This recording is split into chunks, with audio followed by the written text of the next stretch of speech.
Good. Okay. All right. So we're calling to session the March 25th, 2026 Planning Commission. Can we have a roll call? Commissioner Williams, Present. Commissioner Sy, Here. Commissioner DeFever, Here. Vice Chair Woodward, Chair Amir. Here. Thank you. Okay, so the next item, is there anybody here in the audience that would like to address the commission on something that's not on the agenda tonight? Okay, is there anybody online? Chair, we have no comments from online audience. Okay, great. All right, so we'll move to commission and staff briefings. Is there anything from staff briefing the commission? In the interest of time, I am going to say no. Okay, great. Okay, on to the minutes. We want to approve or discuss the February 25th, 2026 minutes. Are there any comments from my fellow commissioners? I was not present, so I just wanted to know if anybody has comments. None Commissioner from, Williams? no, I have none. I have none. I will move to approve the minutes. Second. Okay, can we take a roll call? Sorry, can we vote? So, Commissioner Sy, Aye. Commissioner Williams, Aye. Commissioner DeFever, Abstain. Vice Chair Woodward, Aye. Chair Amir. Abstain. Thank you. Okay, thanks, Sue. So we approve the February 26 minutes. All right, the first item on the agenda is the general plan and housing element progress report. I will hand it them to staff. I'm ready for the presentation. Yeah, Sure. I can start talking. So good evening, Chair Amir and Planning Commissioners. This item before you tonight is a progress report that is required by the state. One is on the general plan and one is on the housing element, which, as you know, is part of the general plan, but the state requires a very detailed housing element progress report every year. And both of these reports end up being sent to the California Department of HCD, Housing and Community Development, and Land Use and Climate Innovation, which is now called LCI. Oh, I'm trying to advance and. Oh, that's okay. Great. So as noted here, this is where it talks about which California government code requires that jurisdictions prepare and submit these reports. And as I mentioned, the general plan annual progress report, it highlights accomplishments towards implementing the goals and policies of the town's general plan. The housing element annual progress report tracks the progress towards meeting its regional housing needs allocation and implementing its housing element programs. And hopefully everybody's had a chance to look at the exhibits, which provide all of the many tables and detailed information. So I'm just going to put some select highlights from the 2025 general plan annual progress report. And some of you have already seen these items come before you, but for the public and for those of you that haven't seen it, we're pretty excited that the town's parks master plan was approved by town council in January of 2025. And one of the programs in the general plan addresses vibrant arts environment. And we do have some really significant arts and culture events in the town.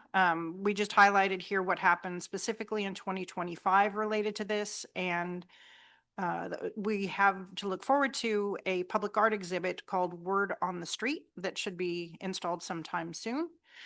And then some other things that are really important to call out, because we talk so often about housing, but not the other things that the town works on that are truly important in creating community. So in 2025, the town launched a dedicated accessibility section on its website. And also something that we've done that helps to streamline solar and storage projects is that we implemented using Solar App, which is a app that helps streamline the process. And just last year in 2025, 21 permits were issued using Solar App. And there's many, many more programs listed in the full report. So then jumping to the housing element annual progress report, this is the one that comes with a specific format. They send us a template every year that in 2025, it actually had 14 different Excel sheet pages, not all of which pertain to the town, but the ones that do are pretty intense. You have to put information about every building permit or land use entitlement that was applied, issued, completed, all the things that really tell a story about how the town is doing in meeting its regional housing needs allocation. And the regional housing needs allocation, you may have heard it referred to as RENA, is the state mandated process that assigns each jurisdiction a share of the region's projected housing needs across all income categories for an 8-year planning period. So the housing element APR requires detailed information about not just the number of building permits and entitlements and certificates of occupancy, but information about the affordability of units and many more categories. So again, I strongly encourage everyone to take a look at that and see how the town is doing. This is one of the tables from one of the minor tables from the Housing Element Annual Progress Report, and it is a direct report on how we are doing in our housing. And as you can see, we are increasing year over year. And in 2025, you know, that was a big year compared to 2023. So we continue to see mainly ADU development, but also now there are a lot of folks that are increased interest and discussion of various properties that are identified as important housing element sites. And there are proposals utilizing state legislation, for example, SB 9 and SB 1123, which require that the town provide ministerial review and approval for projects, which means it's a way to streamline the housing approval process. They don't go to a public hearing if they meet certain state requirements and town objective standards. Again, this is a very high level overview, but all of the material is included in the reports that were attached with the staff report. So what comes next? We submit the reports to the Department of Housing and Community Development and again, the Office of Land Use and Climate Innovation. We will be presenting the reports to the town council. That should actually say Housing Element and General Plan Annual Progress Reports to the town council and help to identify priorities for, you know, what to focus on in 2026. And then continue to advance the town's long-term housing strategies and general plan policies and goals. So I am here to answer any questions, if there are any, about this item. Thank you. Any questions from the commissions before we see if there's anybody in the audience who would like to comment on this? Just one very quick question about ADUs. Just out of curiosity, in other jurisdictions of similar size, do you have any sense as to the number of ADUs? I would say comparatively, we're doing really well. And I anticipate that continuing. It seems like we're getting more and more applications. So I think we're doing a lot better than previous jurisdictions I worked with if you compare based on size. Right. Very good. Thank you. Yes. Mr. Chair, I have a question. Director, based on the last round in which we talked about the different projections that the town had for where housing could come from as part of the housing element, has your department continued to work through whether any of those numbers have changed? Because there's been more ADUs, for example, that have been developed, some projects that were discussed. There was a period of time when there was a project off of Paradise Drive, for example, that was under discussion. I'm just wondering, from the last time in which we had put numbers together to meet the housing element, whether continued work has been done. Yeah, so we have been meeting with quite a few people that are kicking the tires on some actually decent sized multifamily development that would help get us closer to our RENA numbers.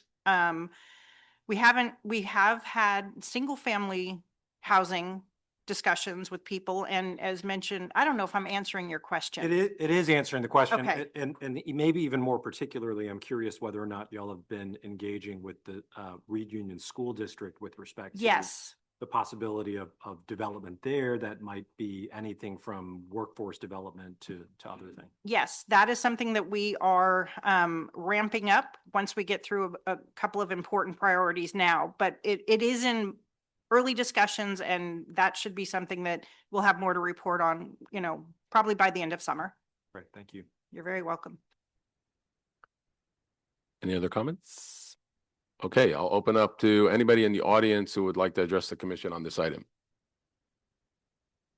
Okay, I see no one. Anybody online?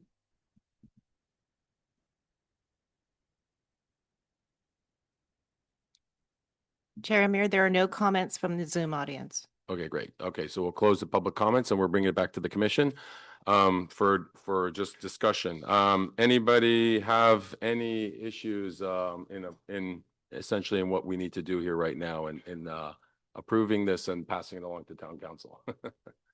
Commissioner Williams? Yeah, I have no issues. I'd like these opportunities to look at all of the work that staff and commissions and departments and agencies are doing to advance the general plan goals and satisfy housing needs.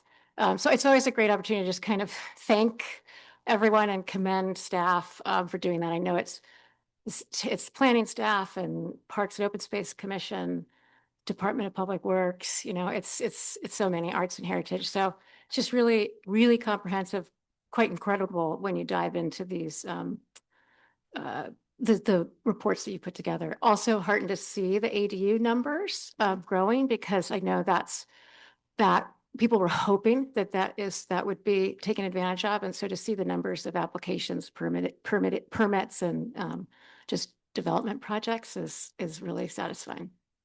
And if I may, through the chair, something, since you brought it up about ADUs, is that one of the things that we did in terms of housing element program implementation was we are now providing applicants for ADUs with a QR code to take a voluntary anonymous survey to help gather information about the affordability, how they're being used, whether they're rentals, whether they're truly for families. So I'm pretty excited that we should have more data about that moving forward. Yeah, thank you for that additional detail. You're welcome. Anybody else? The commission? Okay, so I guess I'll put a motion on the table here that we to recommend to move forward with the housing element and general plan, right? We need to add that wording, annual progress report, and to recommend to move forward to town council. Is that right? Yes, and if you could also recommend submitting it to the HCD and LCI. That's right. And recommended to submit to do, yes, HDD and which one? LCI. LCI. Thank you. Yes, thank you. I'll second. Can we take a vote? Commissioner DeFever, Aye. Commissioner Sai, Aye. Commissioner Williams. Aye. Vice Chair Woodward, Aye. Chair Amir. Aye. Thank you. Okay, thank you. All right, so we'll move on to the second item on the agenda. It's the Tiburon Peninsula Club, 1600 Mar West Street. So before we start, we'll have public comment sections shortly. And given the number of attendants here tonight, we will everybody will have or anybody who wants to speak to the commission will have a 2-minute opportunity to do so in order to get through the number of people here that would like to speak. So with that, I will go to staff report. And before we kick this item off, I would like to take this opportunity to introduce Kristen Teich is right, who has joined us on a part-time basis. We are very fortunate to have her. She has many years of experience working for the cities of Larkspur and Sausalito most recently. Tons of development review experience, lots of experience with state mandates, and we're just really fortunate to have her join us. And she's going to present this item for us tonight with us as support, obviously. Welcome. Welcome. Thank you very much. It's nice to be here. So the Tiburon Peninsula Club has requested a use permit amendment to CUP 2023-001, which conditionally authorized pickleball as a permitted use. The applicant's proposing to amend the conditions and extend the days and hours that pickleball play can happen. This is an aerial view of the club itself, and you can see the red arrows pointing to the location of the pickleball courts. There are 4 courts that were converted from an existing tennis court. It's surrounded by 5 existing tennis courts. The commission conditionally approved the application in March of 2024, and during the 2 public hearings, the primary concern that was expressed to the commission was that the neighbors were very concerned about potential sound impacts. So to address those concerns, the commission included conditions of approval in their resolution that limited the days and hours of use, required installation of acoustic sound barriers and acoustic block material on the court. It restricted sound, no amplified sound, and required the use of polycore paddles. They also requested a follow-up review with to consider additional site improvement options and to hear about a further noise study of the active courts once they were in play. In January of 2025, the commission held that follow-up review. The information included the acoustic study requested of active play at the tennis and pickleball courts, and that study concluded that the noise generated from the pickleball courts was in compliance with the town's regulations in the general plan. So at the conclusion of the hearing, the Planning Commission directed staff to return with a proposed amendment to expand the hours and days of use. Currently, under 2023, the hours are limited as followed in Table 1. No play on Monday, Tuesdays through Saturdays 9 to 5, Sunday 10 to 2. As proposed, the applicant would now like to have play on Monday, so Monday through Saturday from 8:30 a.m. to 7 p.m. during March through October when the days are longer. November 1st through February, they propose Monday through Saturday ending at 5 p.m. with Sundays remaining the same, 9 a.m. to 4 p.m. all year. The applicant's materials included the January 16th, 2025 acoustic study that you previously heard before you recommended they come back to consider amending their days and hours. It also includes appendices that detail and analyze LMAX noise levels, which are the maximum noise generated by the tennis and pickleball play combined. This is the table out of our general plan, which provides us with generally acceptable noise levels permitted based on use. The table indicates that noise generated from a use should not exceed 60 decibels LDN when received at a residential property. And noise generated at a public park, tennis court, a recreational facility should not be greater than 70 decibels LDN at the site. As noise is perceived differently by various individuals, the table was intended to establish normally acceptable noise exposure levels based on land use, and it provides the commission with an objective baseline to apply when considering proposed uses and activities. Based on the acoustic study, noise levels from pickleball play measured at receiving residential properties does not exceed 60 decibels LDN. TPC currently maintains daily operating hours from 8 a.m. to 9 p.m., and the tennis courts at the site are not restricted in play to 5 p.m. like the pickleball courts, so they do have extended hours and continue to play past 5. TPC offers a range of indoor and outdoor activities, including the swimming pool activities, tennis, and pickleball, and the expansion of the hours requested appears to be a minor amendment to their overall operations and daily programs. The noise study concludes the courts comply with the town's noise regulations, and as such, staff determined that the amendments of the use permit as requested are exempt from CEQA per section 15301 and 15323. A detailed explanation of how that applies is in the staff report in the resolution, the draft resolution. So staff recommends that you hear and consider the staff report and any public testimony, close the public hearing, and based on all the information in the record, if the commission determines the findings of approval can be made, adopt the CEQA determination and move to adopt the draft resolution. The draft resolution includes the findings that staff has prepared that appear to support approval of this application. So I do have one more thing before we go to questions. We were, after everything was drafted, provided or forwarded an email discussion wherein the representative of TPC, Scott Miller, inferred to a neighbor that they had looked at using the Polycor paddles that were required, but were not entirely happy with them because they didn't result in the same level of play. So it could infer that they may not be using those paddles. They didn't come out and say that. So we recommend the commission discuss this with TPC when they do present their. Okay, thank you. Thank you, staff. I So appreciate are it. there any questions? I have a question, but I'll start with my fellow commissioners. Any, If I may, Yeah. okay, I just want to remind everyone that prior to acting on any item on tonight's agenda, commissioners are reminded that any ex parte communications like site visits or written correspondence, conversations with project applicants, opponents, or other interested parties occurring outside of this public hearing must be disclosed on the record. Commissioners should state the nature of the communication, the party involved, and the date it occurred. thank you. Thank you. I'll start with Commissioner DeFever, Commissioner Woodward, if you have any questions to staff.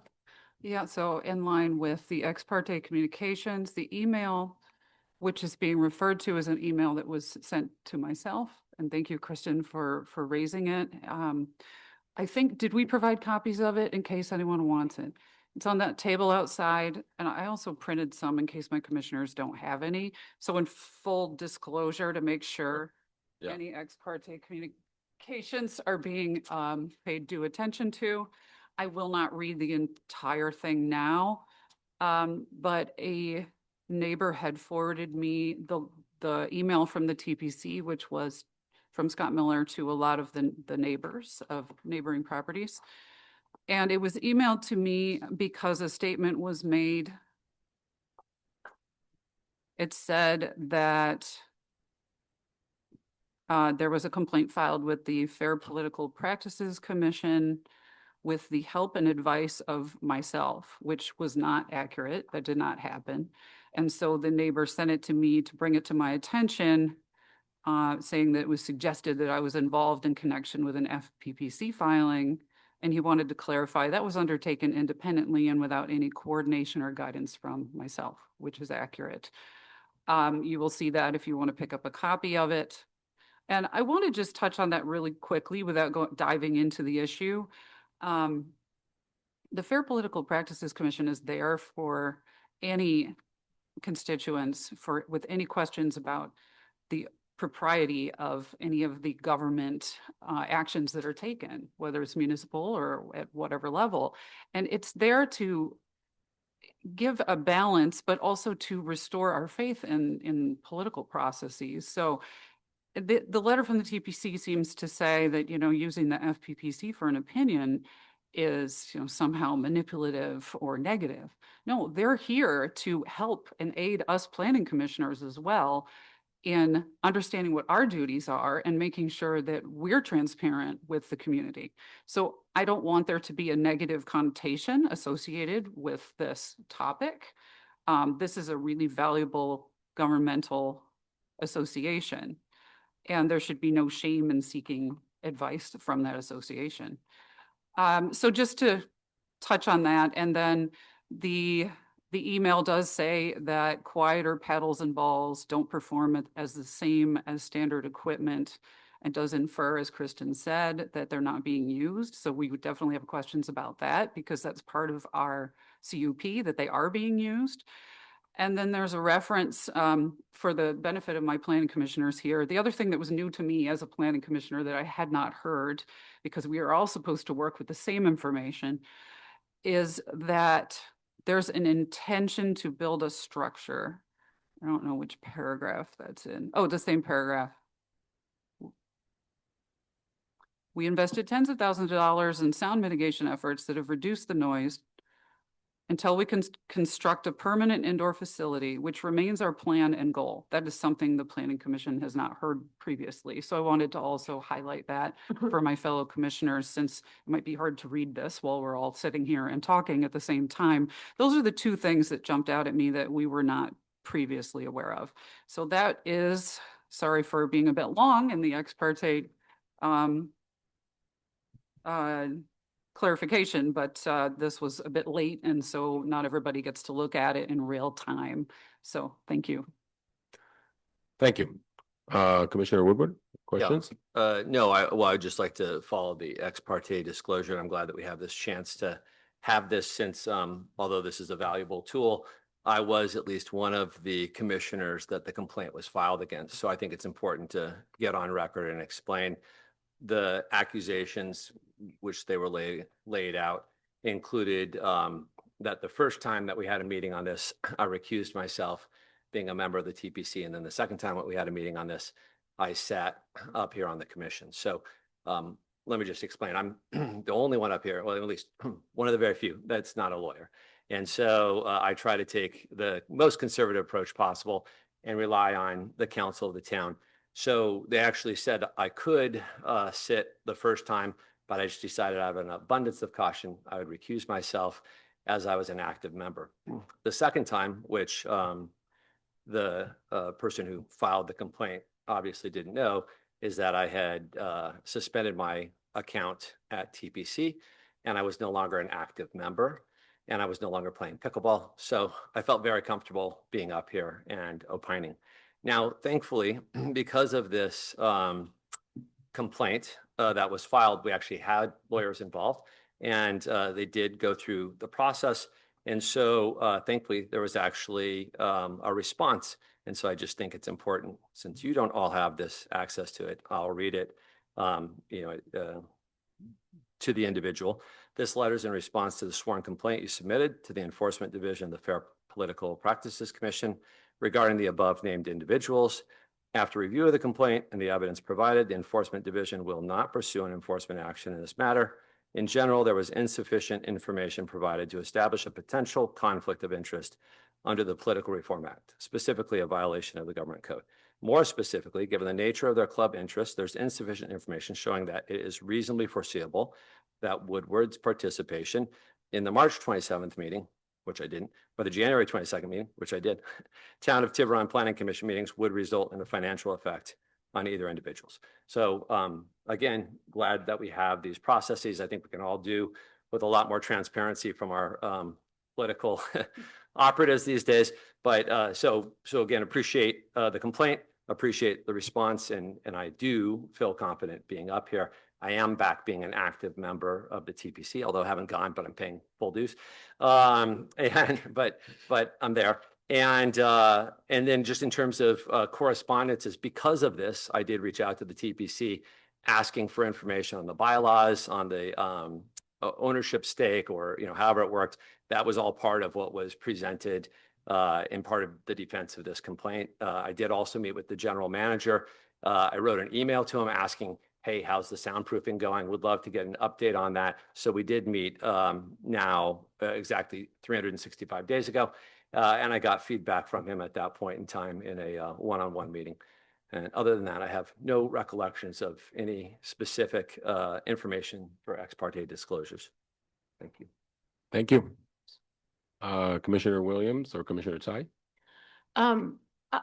It's funny. I had a question, which was at the January 2025 meeting. I believe we had instructed, as you noted, staff to come back to us in February with a conditional use permit with extended hours. And I was going to ask about why there was a delay. And I think I just got the answer.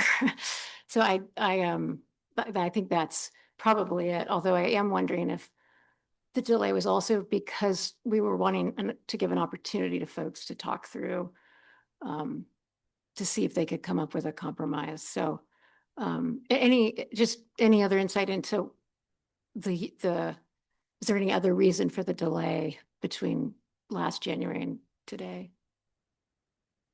Yeah, so you're right. The FPPC thing took quite a while. We didn't hear back on that until I think either late January or February of this year. And we wanted to see how well the sound mitigation was working. So Okay, thank you. So just to make my disclosures, I think March of 2024, when this first came to us, and then again in February of 2025, I did make site visits both to the neighbors on Mara West, Vistazo, and Marsh, and then also site visits to the TPC and just met with I think it was Matt Hart and Lucas Monca at the time. So that's just to be full disclosure as to a handful of site visits around the time of before both previous meetings. Yeah, I was also at those Yes. site visits, the TPC and the neighbors' homes. But Erica, actually, I asked for clarification from the town because this has been going on for years. And they said only back to our last CUP meeting. Oh, that's right. Yes. Twice. Yeah. Right. We'd be up here forever Right. talking about all the site visits we made. And I said, I don't even remember the dates. Yeah. Great. But Thank you for that. Yes, I was also at clarification. those site visits, but that's I back. over disclosed. Over disclosure is Yeah. excellent. Yeah. Thank you. Commissioner Sai, any comments? Staff? Well, no This point? questions for staff with Okay. respect to the question. I was curious about the email, and so now I have an answer. Thank you. I don't know if any other, Mr. Chair, if you want us to make the ex parte disclosures now. I'm Well, not do sure. we need to make the disclosures now? Or I know there was communication directly to you on that. I mean, right? yes, it should, Okay, all right, Commissioner Sai. I mean, Okay, if there's I'm any disclosure. happy to do it and then open up to Okay. any other commissioner who has disclosures to make. I have no ex parte disclosures to make with respect to PH2, which we're considering tonight. Over time, as the other commissioners have indicated, I have had communications with various people on both sides or on maybe multi-sides of this issue. I have met with Mr. Pfeiffer and his lovely wife at their home previously on this, although the date I cannot specifically remember. I have met with representatives of the TPC, which have included a site visit as well to the then proposed or in effect pickleball courts. And these are in kind of largely casual and non-substantive discussions pertaining to just the pickleball issue generally. In terms of, for me, something I've talked about at a lot of these meetings, the central animating issue, which is the extent to which there are genuine, meaningful attempts to engage on sides. I've been somewhat of a broken record on that issue. It is not related to PH2, but I will say that I have over time in these communications asked all sides to try to form, if only informally, but frankly formally, some kind of group or association that consists of people both on one side of the issue or on all sides of the issue and TPC to be able to talk about over time the various issues at play and whether or not it's can pickleball occur or not, or any other issue. And one of the reasons why I've communicated this in casual, non-substantive discussions is because of a very serious concern that I have that the only time meaningful discussion is happening on this issue is in this room, which I find very problematic because it means that the Planning Commission and then ultimately the Town Council becomes the, for lack of a better description, the court of first and last resort. I find that to be very inefficient. And I find that to be contrary to how this town ordinarily is. This is not to say everyone has to agree. Frequently, people do not agree. But the fact that conversations are only happening on any real level here is, in my opinion, a problem. And I've expressed that view many times to many different people, and I've said it in this room as well. Mr. Chair, the most important thing that I will be listening for and considering tonight on this particular issue is that point that I said before, which is the extent to which people are and have made bona fide efforts at meaningful dialogue on this issue. And I'll be paying attention in particular to whether or not there are attempts to really try to work through some of those problems outside of this room before it comes to us. Thank you, Mr. Chair. Thank you. Okay, so I guess to wrap it up and then move it on to the applicant, in terms of my disclosure, so if we're just talking since the last CUP, then I've had no, contact with the applicant or neighbors since the last CUP. Obviously, before that, I did the site visits, et cetera. So, I mean, but we're talking about only since the last CUP in January. Thank you. I Can guess I- staff, you had something? Yeah. Just for the record, the FPPC decision was made in September 2025, before I even got here. Okay. All right. Thank you. All right. So with that, Sorry, I have one more question, just a process question about, because in January 25, we had a robust discussion. And I believe we offered some suggestions or things to consider around expanded use. We don't need to go into the details, but did the staff take those into consideration when putting together this proposal and working with all the parties? And I know it's kind of new. There's been some transition too, so. No, because the applicant did not propose any of these options. Okay. Understood. Great. Okay. They Thank you. applied strictly for a change in. Okay, excellent. Thank you. okay. Thank you. All right. With that, the applicant has an opportunity to speak at this point. You have 20 minutes, and just state your name for the record.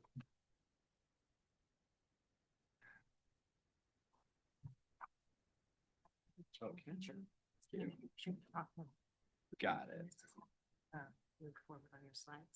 That's how we go forward. Okay, great.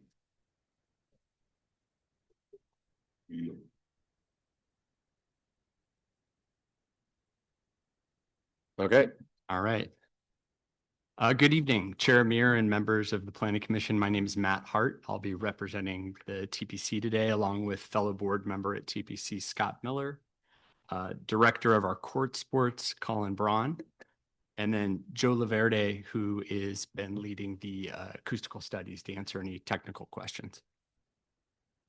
The opening there actually hit a lot of the points I wanted to talk about. So to be concise, I'll just say that the goal to expand the hours is really to ensure our community can utilize the club during non-working hours. That's getting more and more important as people have returned to the office, returned to the city. And specifically, we're proposing a schedule that reestablishes Mondays. That's been a little more punitive than we were expecting. We've received a lot of complaints from our community, our members, regarding Monday's often a holiday or a teacher work day, and not having Monday has been met with a lot of complaints from our membership. So we're trying to align our hours more closely with neighboring court precedents that are already in place as well. Some considerations, I think the staff report actually summarized a lot of the considerations that I'd noted before this meeting. The noise standards, we performed numerous acoustical studies that have proved that even at peak impact, the sound objectively falls within the town's general plan noise element. Even so, we've proactively invested $150,000 is the number I got from our general manager into acoustical treatments, and we are mandating polycore paddles. I think that email exchange, I'll let Scott speak to that because his name was brought up, but we are absolutely mandating polycore paddles. We always have, and that is a technology that since we first started these meetings, most paddles are polycore now, because that's been an adapted technology within pickleball that does not reduce the level of play significantly. So I think I'm guessing that email exchange was about, we tried this one paddle that had like a felt layer. I'm guessing who the email's from, and I'm guessing what it's in reference to. So something was off there, but we've tried the felt paddles. They don't play very well. We've tried the very expensive quieter ball. It doesn't play very well. And these two innovations within pickleball are actually having a lot of tough time getting adopted by the masses. So we adopted the polycore paddles, and we will continue to try to adopt new technologies if it's widely adopted. I think that's a reasonable stance for the club to take. Environmental exemption was also recently brought up that a neighbor recently raised concerns about environmental impacts. And however, the staff, I think, rightly advised that the project is categorically exempt from CEQA because we're not trying to construct a building. We'd love to, and we can talk about that a little bit later. But it's just very pure. But right now, we're just talking about using existing facilities and normal operations. The staff also found that pickleball is compatible with the use that's currently being used on these courts, tennis from 8 a.m. to 9 p.m. Our membership would love to extend pickleball 8 a.m. to 9 p.m., but we're not asking for that either. We're recognizing that we are in a community with neighbors, and we're making time for them to have a dinner or sit out on their patio at night, and some of the things that we've heard from them that are important to them. And then finally, the community benefit. There's a need for this. There's a need for pickleball. And if we don't have it here, people are going to leave, go to other places. There's a lot of people that are driving up to Flight in San Rafael right now from our club after 5 p.m. So it creates traffic and more pattern flow off there. So with that, I'll hand it to Scott. We've condensed our deck that you've seen a couple times now. I think everyone understands the importance of TPC in the community as well as the popularity of pickleball.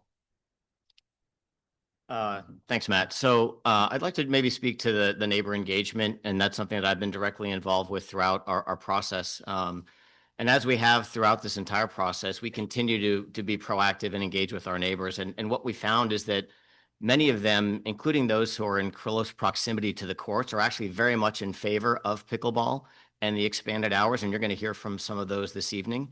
But as we know, there are some who are very much opposed to it, and we've engaged directly with them as well. I think the last time we met in person was back in February of 2025. And at that time, at the conclusion of a meeting at TPC with this group of neighbors, including Mr. Pfeiffer, I was under the impression that we had come to an agreement, an understanding of modifying our hours to adjust for daylight savings effectively, to give us a couple more hours on the days that were longer so we could accommodate working families and people who wanted to play after work, but still allow time for people to enjoy the evenings on their patios and enjoy breakfast on their patios. And so we had what I thought was a hashed out agreement that at the time Mr. Pfeiffer thought he could get the buy-in of the neighbors for. And so I drafted and sent to him on February 27th of 2025 an MOU that was approved by the board of directors of TPC that I'm happy to forward to you, that outlined exactly that: slight expansion of hours, resumption of play on Mondays where holidays typically fall, and kind of a compromise that would, I thought at the time, meet all parties' requirements in terms of additional play during longer days when there was more daylight available. And to my surprise, what I got back was not only a rejection of the whole premise of what I thought was a verbal agreement, and a complete shift in stance from the neighbors entirely. So what had been sort of an open dialogue and back and forth on how we could engage with one another, eventually, there was the filing of the FPPC complaint that has been discussed, and other issues where it seemed to be a different tactic and approach from them on one of being engaging and collaborative to one of kind of delaying and try to, prolonging the decision to maybe expand the hours. So in advance of this meeting tonight, I again reached out to Mr. Pfeiffer in order to try to reestablish a compromise or see if we could, reopen the discussion. And I was told by him that he was too busy to do anything, and I could have a discussion with his wife, Bonnie, who I tried to discuss with, but she's been very obstinate in her view that the current hours are the only ones that are acceptable. So not much of an engagement on that front. So, as Matt, I think, wisely articulated, we've been investing a lot to try to be good neighbors to our surrounding community. We've invested over $150,000 in sound abatement materials, and we're thoughtful of the hours. And so while we meet all the sound requirements and are below all the requirements before, and then after the additional sound mitigation materials. This is our second round of sound mitigation materials. The stuff we put in first, we thought was going to work, and it turned out didn't really work well. So we ripped that out and we put in stuff that's much, much better. And the sound studies, if you'd like to go through that again, prove that out. And so we're thoughtful about the impact on the neighborhood, but at the same time, we're aware that the TPC has been there for 75 years, and the existing use, tennis, live ball, clinics, that makes noise as well. At the meeting that we had in February of 25, Cress Van Kulen, who's one of the most outspoken neighbors and opposed to pickleball, noticed that she heard something that sounded like noise of pickleball one afternoon at 6 o'clock. So she called the TPC. And she put in a phone call to the front desk and said, there's pickleball happening right now. I can hear it from my balcony. And the front desk person responded and said, I've got the video up in front of me. There's no pickleball being played. What you're hearing is a live ball clinic. And that's happening at the courts at the same time. So even the neighbors, there's a tennis clinic. So even the neighbors who are in close proximity can't always distinguish between the noise created by pickleball and the noise created by the other activities. And I think that's the whole point. Like, this use, while different from tennis, is not drastically different. And I think that the noise that it creates, while maybe different, is still compliant with the town's regulations and ordinances. And that's what we're trying to approve. And padel is now an exciting new sport. Maybe we'll install padel courts, and that's going to be another use. And I think, Chair Amir, I think at the last meeting, Commissioner Woodward, I think you mentioned, like, do we have to approve bocce ball if bocce balls existed, like another use for this UP? Maybe, maybe not. So racket sports are endemic and a natural part of what happens at the TPC. Is it padel? Is it tennis? Is it pickleball? They all sound a little bit different, all within kind of the evolution of what the TPC has become. So I guess what I would say is, we continue to engage with our neighbors. Many of them are supportive of the expanded hours. We're trying to be thoughtful with our ask in terms of not asking for dawn to dusk, as you could play tennis on those courts from 8:30 a.m. to dusk, 24/7 all year round. So we're just trying to be thoughtful of our membership and our community, and also be respectful of the neighbors as well. Looks good. Yep.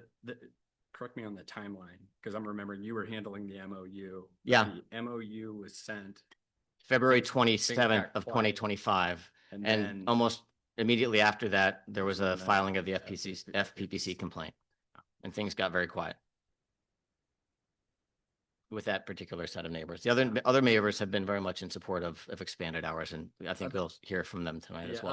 other non-TPC neighbors, because I think that's important, that we're also reaching out to non-TPC neighbors that we've talked to, have wanted to remain anonymous. They don't want to get in a battle with their neighbors. I get that. But the general, if I was going to generalize the responses in these conversations I've had, it's been that they haven't really, it's noisy, it's tennis, it's things are going on, but it isn't that pickleball's the noise. That there's a noise pickleball doesn't materially impact the noise that's being, that's at going on the courts. Okay. And anything else from the applicant? Yep. Or we'll bring it back to questions from the commission. You want to just maybe summarize kind of your. You have a few more minutes. Sure. Slides up. So it's nice to see the commission again. Looks like they can't switch the slides. My name is John Laverty. I'm with Westside Acoustics and did the original noise studies, and I have done the all of the acoustic studies to date. That working, John? Yeah. Yeah, great. Here, so there we go. Maybe. Okay, so this was already shown by the staff. Yep. This is the requirements. I just wanted to refresh the memory of the planning commission. The requirements set forth.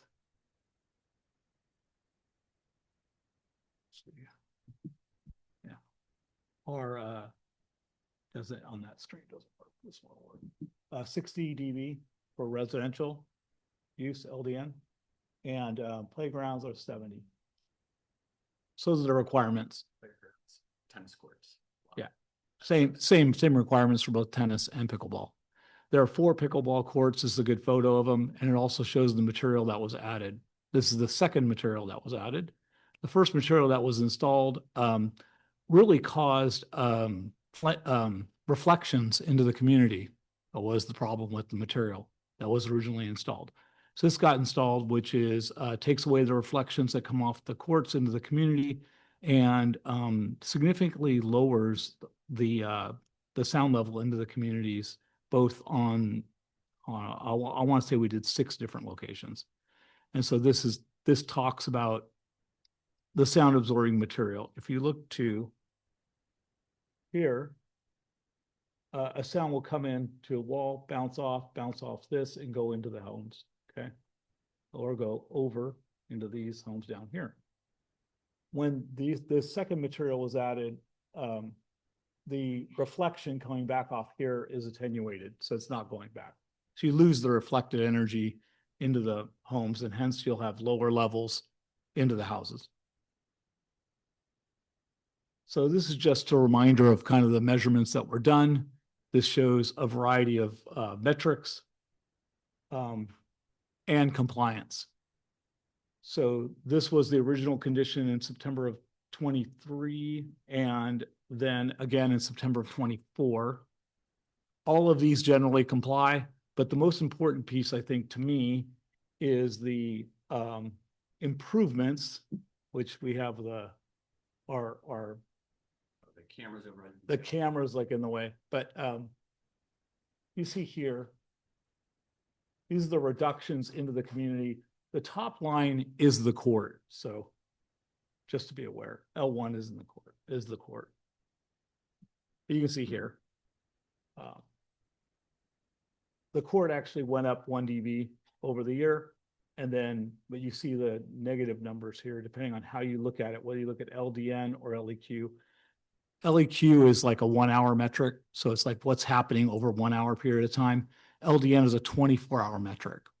And so this is what's happening versus, let's say, 1 hour of time versus the whole day or 24-hour time frame. And so you see the minuses. So the absorptive material that was added to the courts provided significant improvement and significant relief to the homeowners in and around the court. Before the material was added and after the material was added, everything applied with the city's requirements. I'll pass it over. Yeah. Thank you. Okay, thank you. All right, so if there's nothing else from the applicant, we'll bring it back to the commission here for questions to the applicant. I have a couple questions, but I'll start with my fellow commissioners. Commissioner DeFever, do you have any questions to the applicant? Yes, I'm not really ready yet, Okay. but. All right, Commissioner Tsai, do you have any questions? Yes, thank All you, right, Mr. Are you Taylor. ready? Okay. I am. All right, Always go ready. ahead. Okay. Mr. Chair. All right. Always ready. So with respect to the sound study, this was the same sound study that you previously conducted, the most recent one, is that right? This is not a third one? This is not a third one. Okay, just wanted to make sure. With the caveat that there might be a lot of correction you have to do just with the question itself that I have for you, is there can you describe the difference, if any, between what you measured, this L max versus LAF max? Is there a difference in terms of what you're measuring? Because I think you measured L max, is that correct? Yeah, they're the same. It is the L same. max and LA max. LA is an A-weighted sound level. And typically if it's labeled as L max or LA max, they are the same thing, at least in my world, they would be. Well, it is your world that I'm, Yes. that I'm They are the same thing. Okay.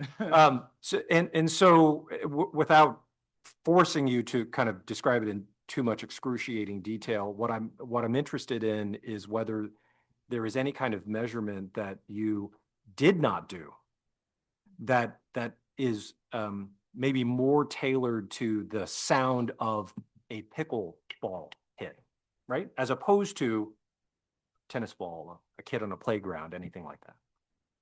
Yeah, so in the original report that was provided to the Planning Commission, there was a study of the sound off of the rackets themselves. So that was done, and the number of hits and how they would radiate into the communities. That was done as part of the appendix of the original report that I did. Also in terms of, we might want to show some of the, Yeah, could we put the slides back up? yeah. Thank you very much. There you go. I think it's towards the end.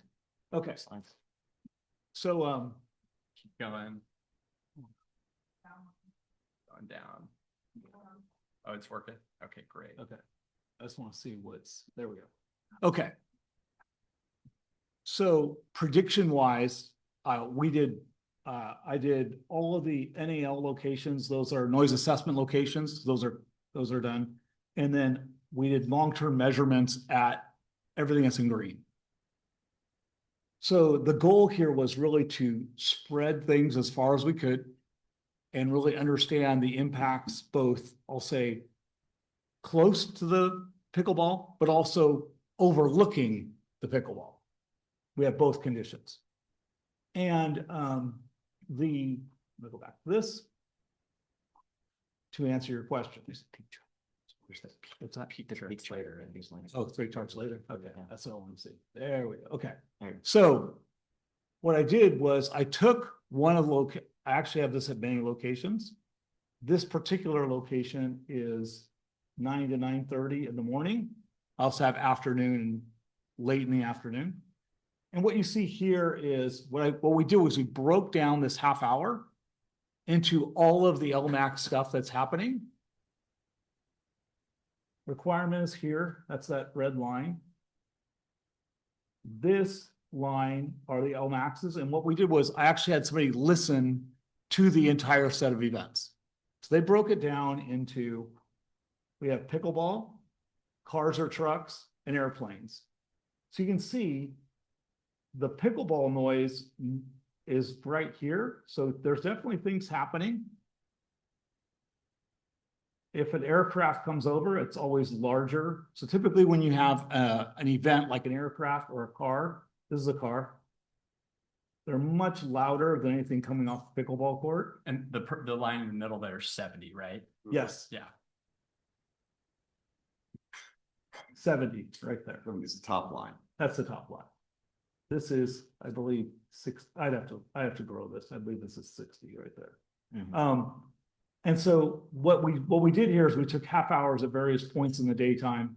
I have these at number of locations, and they show what people are hearing. And you also get to see, to Planning Commissioner Si's question, where the ambient or where the background level sits in between, right? So there's a pickleball event, there's where the background is. If a car comes by, that's what you hear right there, and so on. So you can actually see what is happening while it's happening. Now, the pickleball noise are the rackets on the balls. Thank you. Okay, great. All right, I'll have a question. I had another question. You had not another- Related to the sound study. Okay, go ahead. Mine is not related to sound. side. Okay, Go ahead. one other question I have is, Mr. Miller, you talked about, I think you said it was a February 27, 2025 MOU. Mhm. I was not familiar with this. Can you describe in a little more detail exactly what that MOU proposed? Yeah, it basically proposed pickleball play. I believe it was, and Yeah, I might have it. you haven't, give me a second. I should have it right here. Let me see if it's up somewhere. One moment. I want to get the exact. Yeah, here it is. Got it? Yep. At that time, the proposal was March through October, Monday through Saturday, 10 a.m. to 6:30 p.m. Sundays, Maybe No. back, maybe Sorry. start. Mine. March through October, daylight savings time. The sarcasm. I'm sorry, pardon me. My apologies. March through October, so Monday through Sundays, 10 a.m. to 6:30 p.m. Sundays, Monday through Saturday. sorry, Monday through Saturday, pardon me. Monday through Saturday, 10 a.m. to 6:30 p.m. Sundays, 10 a.m. to 4 p.m. November to February, so non-daylight savings time, or maybe that is daylight savings time, the shorter days, Monday through Saturday, 10 a.m. to 5 p.m. Sundays, 10 a.m. to 4 p.m. We also included a request to have up to 6 special events per year outside of those agreeable hours for a tournament or for, a social event or for a club event. So that was part of that as well. And I'm happy to forward this to you, including the MOU that I sent to him as well. And that was February 27th of 2025. Mr. Chair, if I may, if you could direct that to planning staff, that would be very helpful. Sure. Okay. All right, I have a couple questions and then I'll provide my fellow commissioners. So just on your last comment, just the 6 special events, et cetera, just to understand that's not part of the request here in this COP today. Is that right? Okay. All right. That's fine. The hours were more important to us, so we left that out. Okay. And then can you just explain a bit more about the longer term plan with regards to, the letter that Commissioner DeFever provided about the permanent indoor facility and just the plans around that? And I know this was raised a year ago, and I don't know if there's been any progress or anything like that. Thanks. Yeah, so I'm in addition, I'm a current board member for the TPC, and among many of the things that we consider are several capital improvements to the club facilities. We're currently in the midst of a member vote to pave the parking lot, which if you've ever been to TPC is a bit of a dusty place. So there are several things on kind of the wish list of the membership covering the lower courts, including a portion of the lower courts, including the pickleball courts, and 1 or 2 of the tennis courts is absolutely on that list. I'd say there are probably 3 to 4 significant capital projects that the board is considering bringing to the membership. So covering the lower courts would be one of them. Paving the parking lot is currently up for a member vote as we speak. And so that's probably the first priority or the current priority. There's also the addition of an additional fitness studio for group exercise classes, which would be another separate building, which would be a pretty meaningful investment, as well as a revision of one of the lower pools at the TPC. So there are several, I'd say, kind of big ticket items that the board are considering and would like to move forward with, and covering of the pickleball courts and some of the lower courts is part of that. And what would be, if you can provide that, a realistic timeline, just because of, is this, in terms of priorities, is it 5-year? Is this I would hope it would be within 5 years, Okay. but as you know, the club's resources are not unlimited. So, all this would require a member vote, in some cases an assessment. So all these things would have to, be subject to the board approval, the membership approval. So putting a specific time frame on it is a little difficult, but all of these are sort of the top 3, I would say, or 3 or 4 that are currently kind of being discussed at the board level. Yeah, that's important to note, is that the board could not make the decision to just cover the pickleball cart. We'd have to, and our funds do not justify covering the pickleball court as they sit today, our bank account. However, we could go for a member vote and try to raise money through a special assessment. So makes it unpredictable, Commissioner Mayor. Okay, thank you. All right, I'll pass it on to my fellow commissioners. Commissioner Woodward? Yeah, thank you. Thanks for coming today and sharing more thoughts on this new proposal or revised proposal. Just a few questions to try and understand maybe what's taken place since the last time that we met on this over a year ago now. Are you guys keeping records of complaints to the TPC from neighbors? And if so, are you getting those on a regular basis? I don't receive those. Can you handle that one, Colin? Yeah. To my knowledge, we haven't received any significant complaints. Occasionally, we do have someone that might call in or send an email saying that we're 5 minutes over on pickleball. It's something we try to actively manage with our front desk staff. Sometimes myself included, I'll run down there and make sure everything's shut down at the appropriate time. I believe we've had very limited, close to, single digits. Colin Braun, Director of Court Sports at TPC. Thank you. Thank you. And maybe just a question of staff. Have there been any formal complaints sent in to the staff besides the letters related to the conditional use permit over the last 14 months? I have not heard of any. Okay. And then if you keep track of the utilization of the courts and whether more people are going, fewer people are coming, like what has the conditional use restricted hours done to actual participation on the courts? I asked him a similar question, but. Sure. It's gone down.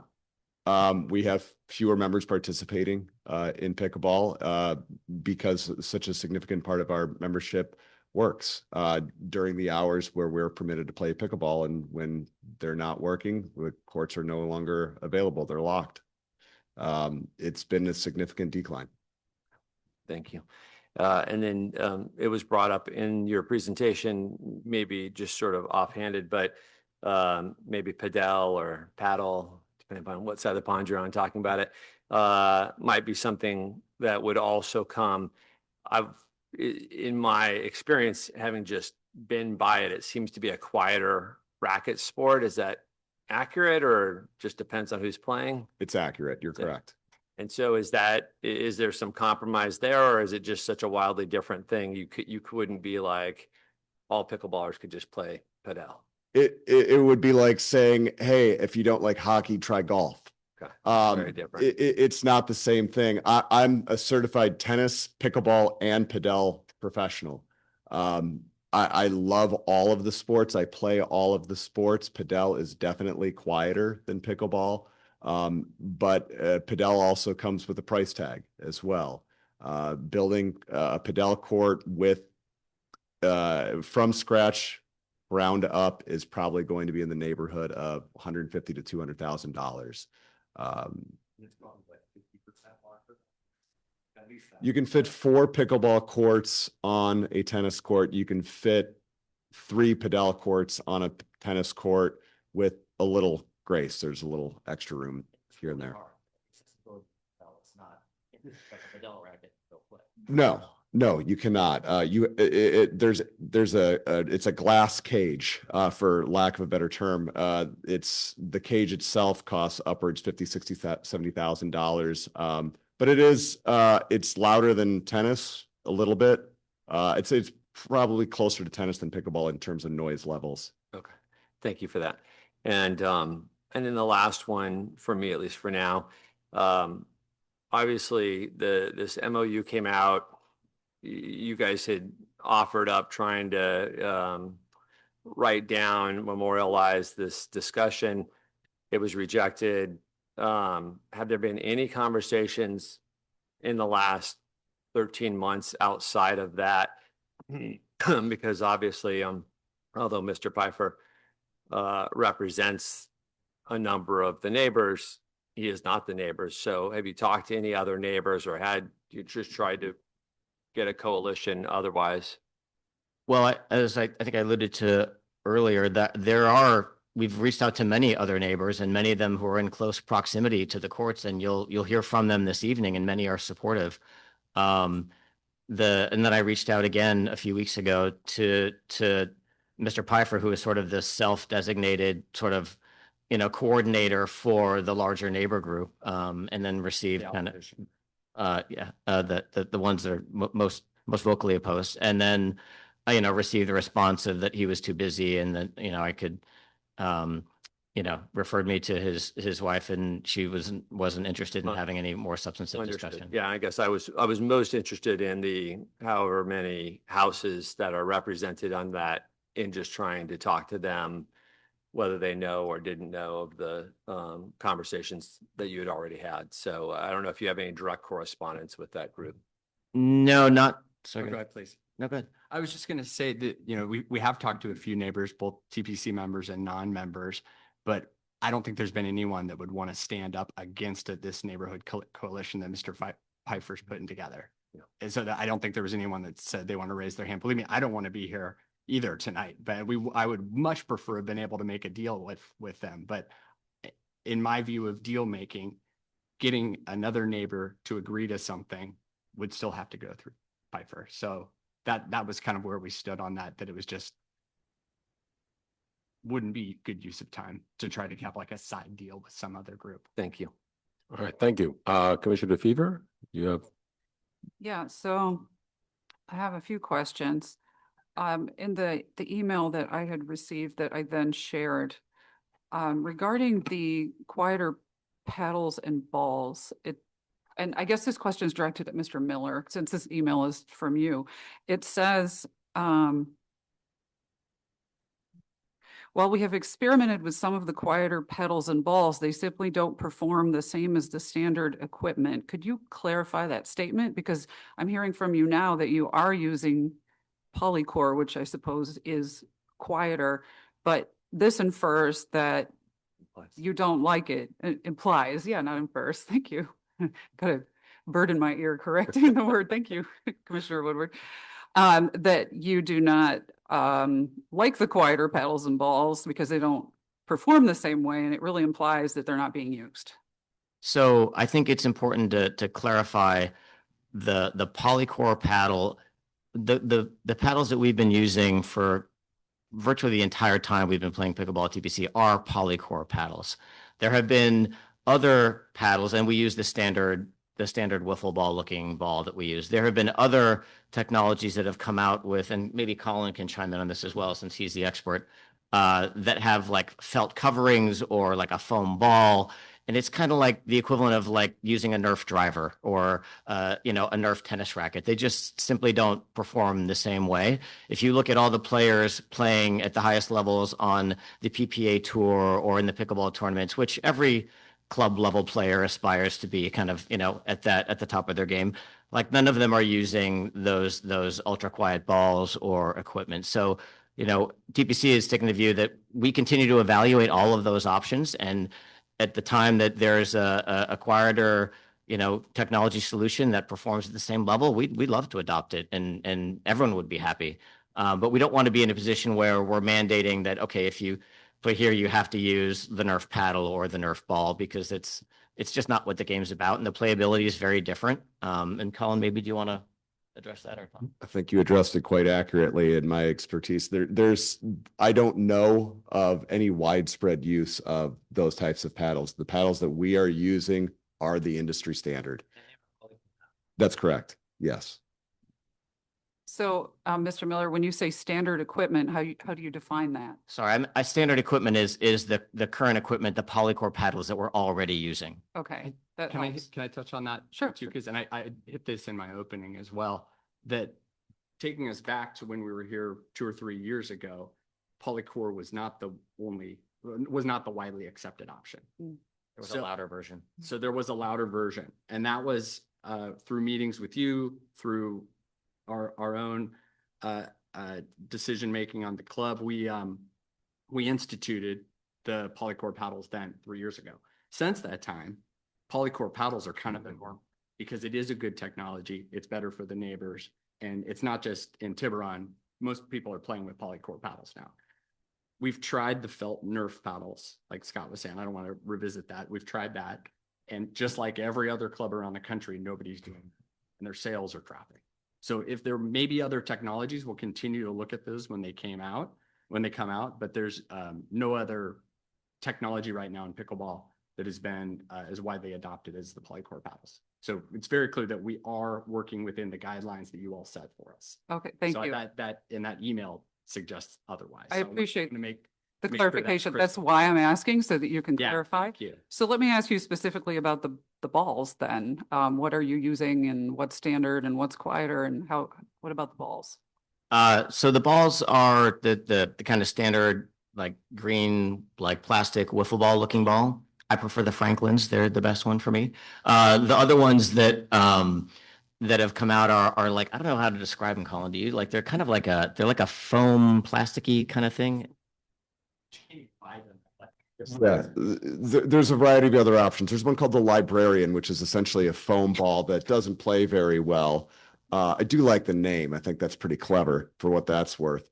But we've taken them out, we've tried them, and I don't know of any other club, any other major tournament that would use the Librarian in their pickleball tournament play.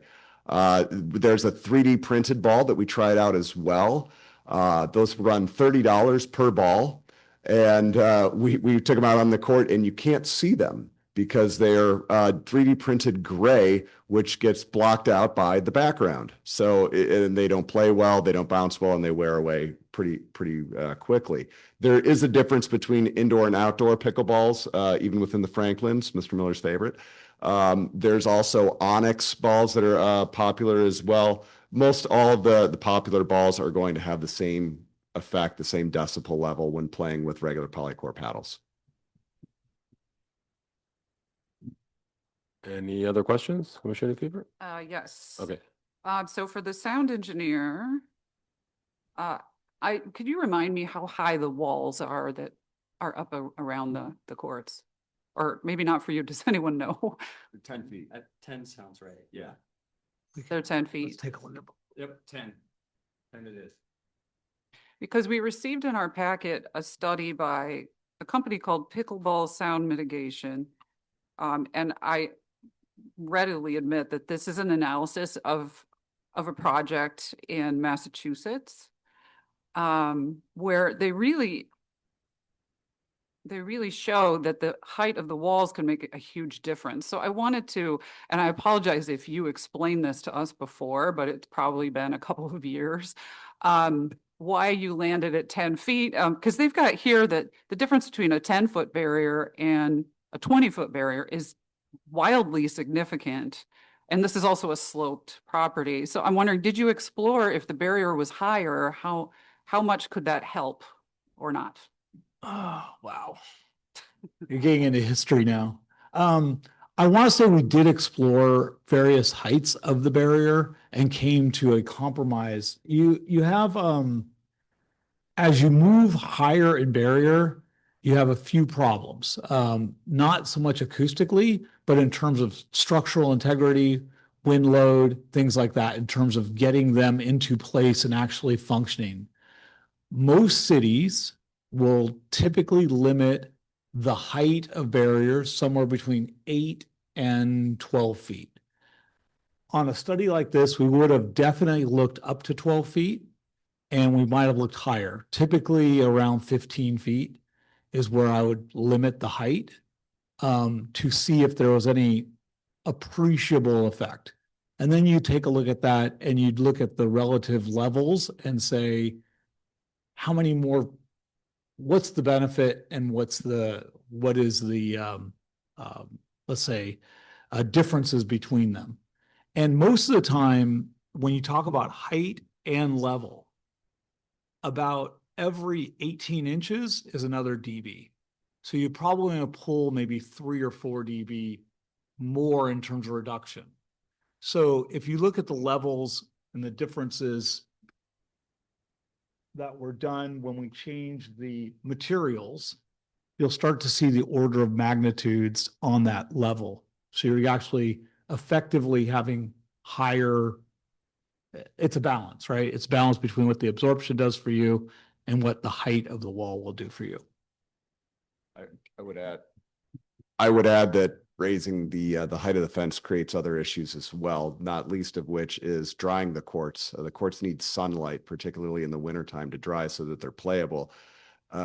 Adding more feet to it would make the courts less playable for a longer amount of time. I think in particular times of the month, significantly so.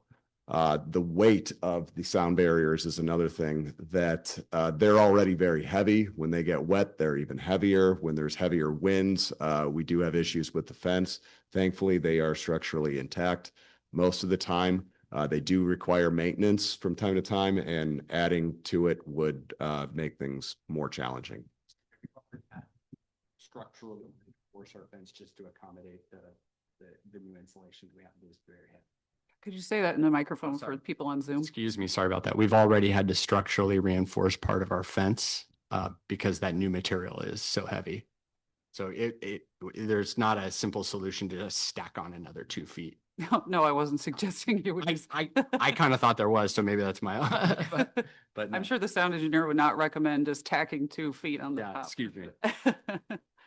Okay, well, thank you very much. That really helps to really give us some context Right. on what's available and what's not. I had one other comment. When you were mentioning possibly building a structure, and in your email, it makes it sound like it's a building, but then when you're using the language here while you're explaining to us, it sounds less like a building. Maybe it's just a cover.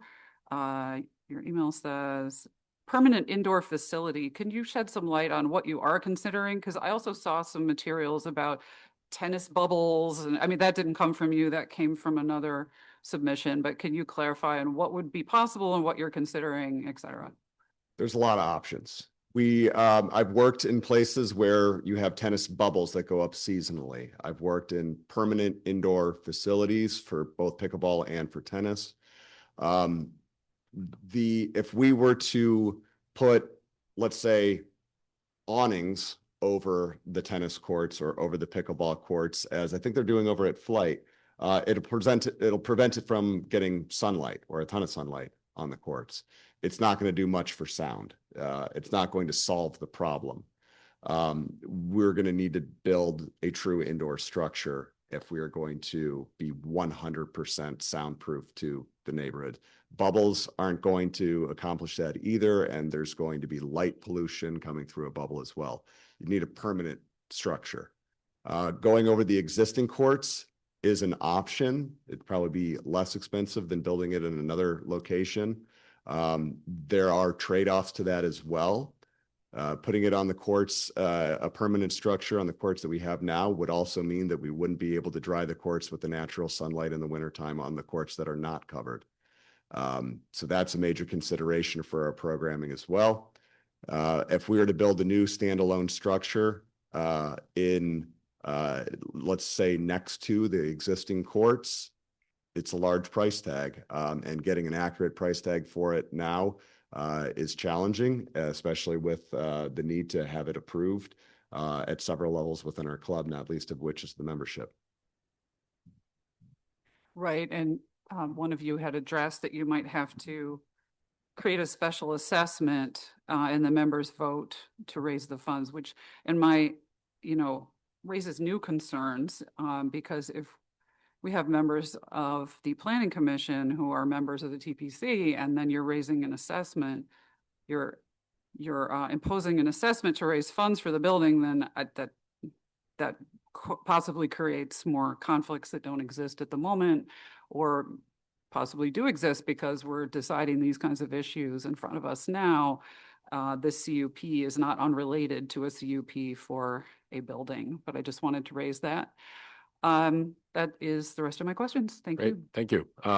Commissioner Williams, do you have any The questions? advantage of going last is all the good questions have been asked and answered, so I have no further questions. Okay, great. So thank you for the applicant. We'll now move to the public forum. So just to provide a bit of background, we all read your emails.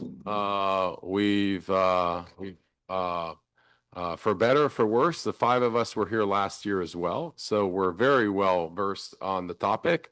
If you don't feel obligated to necessarily speak, if someone just is repeating the same thing that you wanted to say, but we have, anybody who wants to speak has 2 minutes. And afterwards, the time is up. So anybody want to be first? All right, go ahead. Please state your name for the record. Thank you. My name's Eric Pfeiffer. I live at 1683 Mar West Street, and I represent a neighborhood group called Save Our Serenity that's opposed to expanding the hours of the pickleball. I want to start off by saying that a couple of things were attributed to me in those comments by the club. I never agreed to extending the hours. I do think I saw that memorandum of understanding that Scott was referring to, but I never agreed to it. And nor did the members of our neighborhood group, who are still continue to be bothered daily by the pickleball, the sound that the pickleball makes. We have nothing against the game itself or the people who play it. It seems like a fun game, whatever. It makes a sound, and that sound is a distinctly irritating popping sound. In the bowl where the pickleball courts are, it propagates around the bowl, and it disproportionately affects people that are elevated above the court level. It has been banned or limited in Carmel, Laguna Beach, Walnut Creek, San Francisco, and most recently in Martinez because of the irritating sound that it makes. The sound is particularly triggering for people who have experienced the sound of gunfire in their lives. And so the sound nuisance is personal for me and for my wife, who has experienced gunfire in her lifetime. I would encourage everybody to read the letter that she wrote regarding this topic. It's on the table in the back. I would also encourage everybody to read the petition that has 44 signatures on it from our neighborhood. We have 4 questions. Number 1, was a determination made by the Planning Commission that the 2025, which is what the staff referred to, or the 2024 sound study, which that sound engineer referred to, excluded the potential for a reasonable person to be disturbed, or was a determination made that it met the standard for the town ordinance? My second question is, how was that standard met? Was it met by the sound metrics that the engineer just showed, which were average sound over 1 and 24 hours, or was it met by the standard of the maximum or peak sound? It's not that hard to make a distinction between those two things. Number 2, is the standard for recusal a financial conflict of interest, which the FPPC excludes, or is it the appearance of bias, which is what I understand this commission to be bound by? And I would like an explanation as to what standard is being used for recusal of commissioners. And I'll leave my other comments because I know I'm over time. All right, thank you. All right. Anybody else who would like to address the committee? Go ahead. Please state your name. Hi, I'm good evening, commissioners. I'm Catherine Ma, and I'm here in support of reinstating the pickleball hours that we had several years ago. There are a lot of working parents who aren't here and aren't represented, couldn't make it tonight because we're doing dinner time and bedtime. But every time I've played pickleball, we've always complied with the paddle requirements. They're always very regulated. So that's something I wanted to make clear because that was mentioned a few times. We've all invested in buying the compliant Green Zone approved paddles, and they check that we have the stickers. It's always very well, it's within compliance that way. I'm in support of the 3 changes as far as hours. So it's really important to get those evening hours back during daylight because we're working parents. My favorite time slot was that 4:30 time slot. I'm still cutting out of work early, can play with my husband or my friends, get the babysitter to extend a little bit. I haven't played in 3 years. I came to this meeting a year ago also, and I don't really understand the acronyms that were discussed, but I think we're just asking for 6 or 7 p.m. and getting Mondays back. That was a really good point that someone made about Mondays. So there are a ton of teacher in-service days, holidays. Those Mondays are important, and also getting Sundays until 4:30. So those are the 3 simple asks. And it also the benefit spans a lot of generations, older people, younger people. My 9-year-old who isn't here is really interested in playing. So I think it benefits most of the community, and they've made significant efforts with sound mitigation. So thank you. Thank you. All right. Anybody else? Go ahead. Good evening, familiar faces. Just state your name for the record. I'm Roger Borchard, Tiburon resident, 1496 Pastaza West Street. And I'd like to comment on the need to save our serenity for Tiburon's residents and save the sanctity of its real estate values. And I would like to comment first with respect to the petition that's been submitted with 44 signatures, and that was submitted in the context I think the Commissioner suggested for communication. The petition actually points out the shortcomings in the noise study, which I'll just mention in a minute, but also provides references for studies in Massachusetts. I think I forgot the name of it, Manhattan or whatever the name of it was, but anyway. Something by the sea, I don't know. Manchester by the Sea. Sorry for the mental blank. But anyway, it's a very thorough study that's been prepared by a very credible acoustic firm that provides a completely different set of noise metrics to measure pickleball noise. It uses LAF max, which, getting back to your point, Commissioner Tsai, about the maximum sound level. Because the current measurements that are being put forward by this sound study are really rather meaningless, because they're average measurements that have been averaged over an hour or 24 hours. And so then when you take an impulsive 1.2 kilohertz signal and try to average that over an hour or something, it gets all smeared out. So the resulting level of it is much lower. And so it's being compared to an average ordinance in the town council as well, that's been adopted for the town. And so that comparison is really not valid from the point of view of the residents that are experiencing the sound. The other thing is these studies that have been done in Massachusetts can be very useful to the council, because basically this problem is not unique to Tiburon. It's a problem that exists many places. And so it provides and shows what the proper kind of noise metric should be used and what the impact of barriers are, for example. And it could have saved the applicant a lot of money, I think, with respect to the barriers, had they read this, because it shows that the barriers are better reflectors than they are sound absorbers. So what's happening by putting the barriers around the sound, around the pickleball courts, they're more effectively reflecting the sound up to the neighbors than they would have if they hadn't have done that. And so basically, this study goes. Okay, you're at time. So just wrap it up, please. Okay. We just need to get fair to everybody.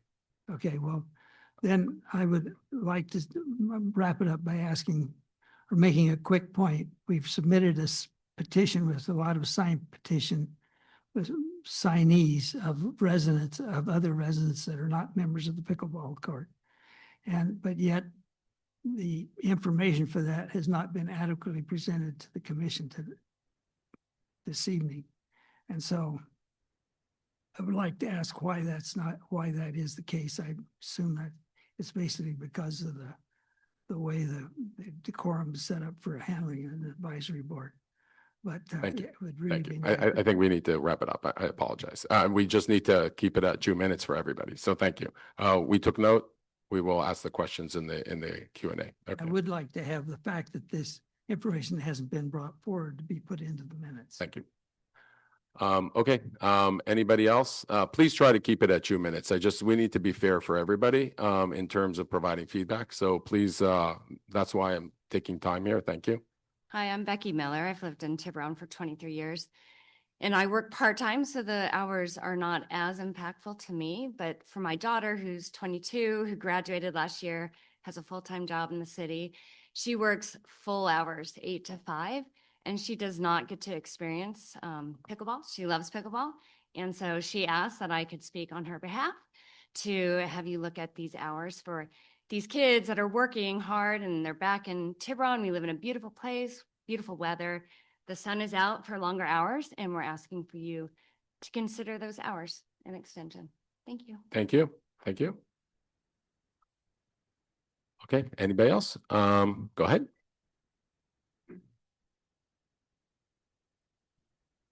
Good evening, members. My name is Mike Skippa. I'm the president of the Point Tiburon Marsh Homeowners Association and a 51-year resident of Tiburon. Tonight, I'm speaking on behalf of 34 neighboring homes. We are here opposed to the Tiburon Peninsula Club's amendment to extend pickleball hours as outlined in the detailed comments that we submitted last Thursday.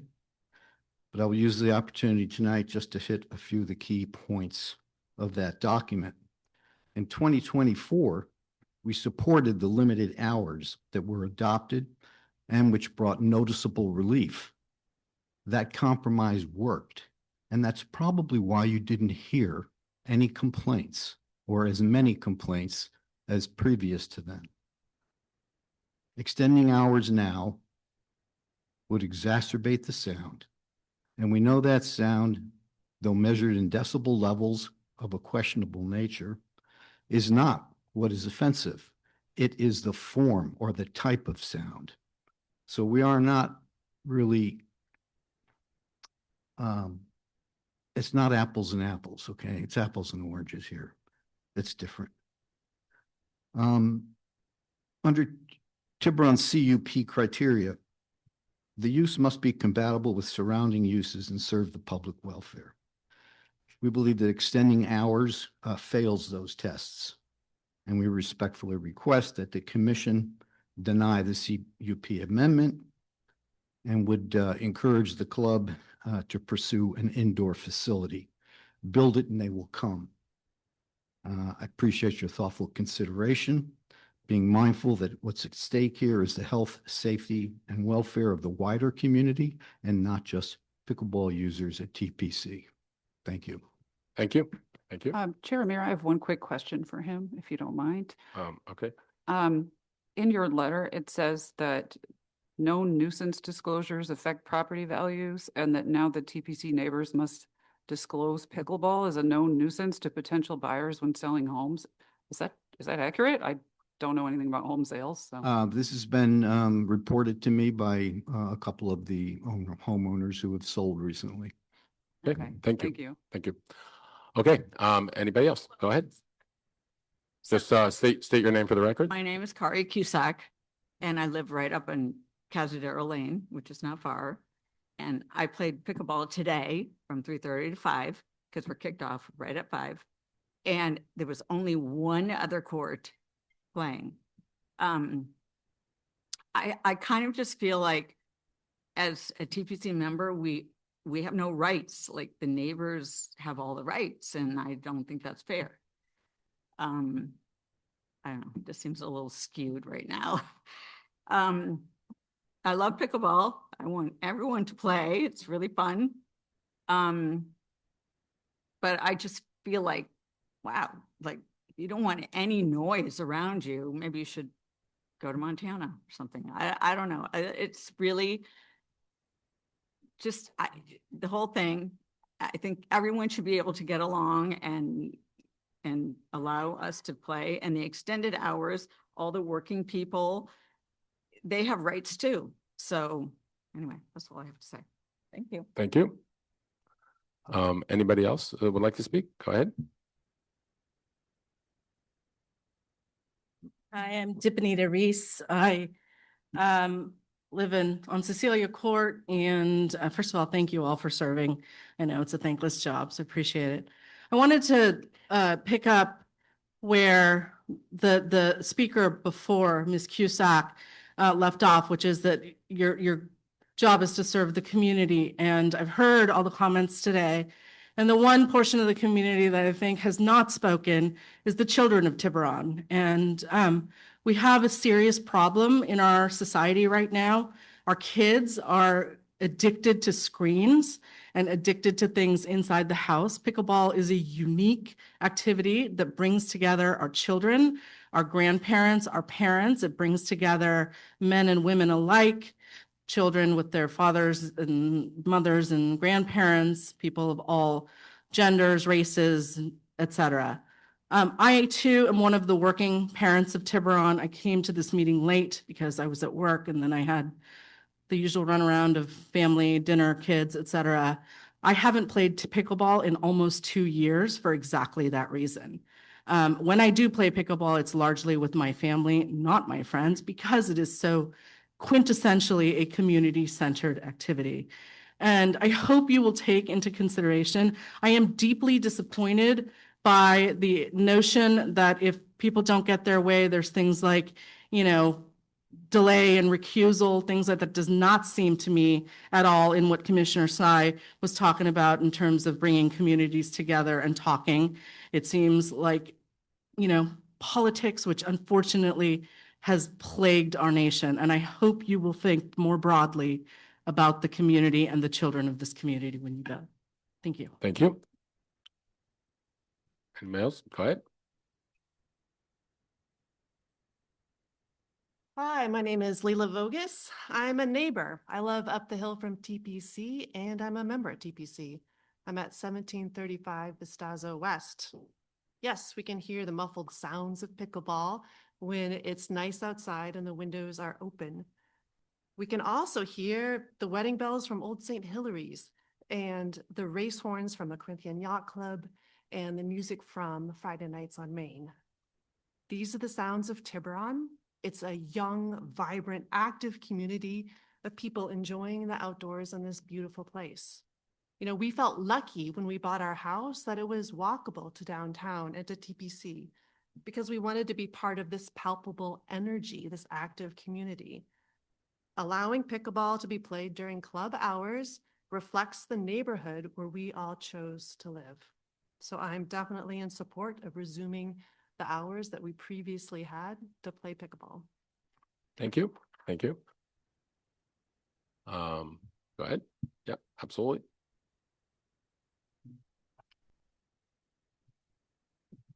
I'll make it short just because I Just state your know name for the record. Sorry. Thaisa Cherry.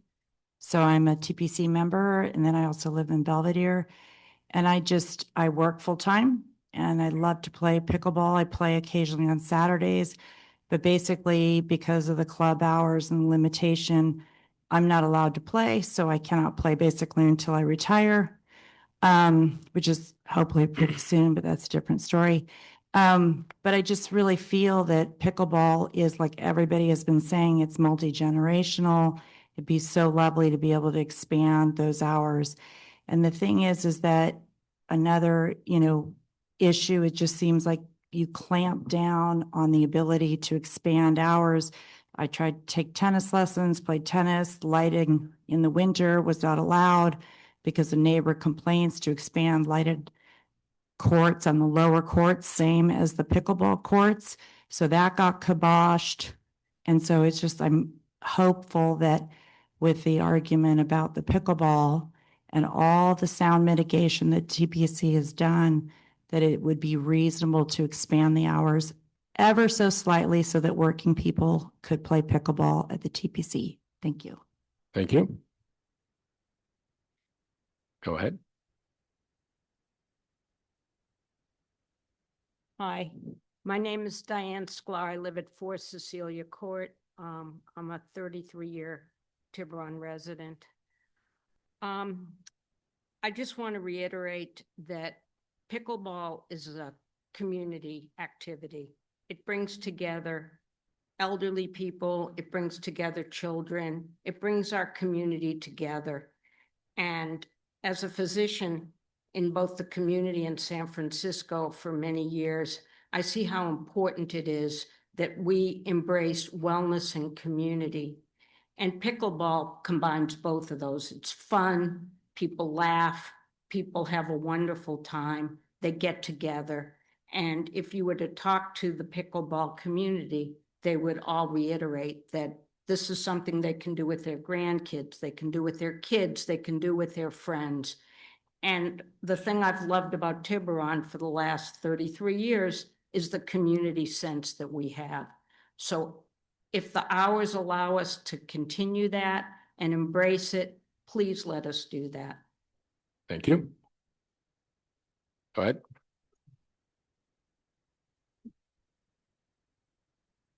Ryan Strunk, 20 Mark Terrace. I'll make it very quick. What is the logic of not having pickleball on Monday? Other than being punitive?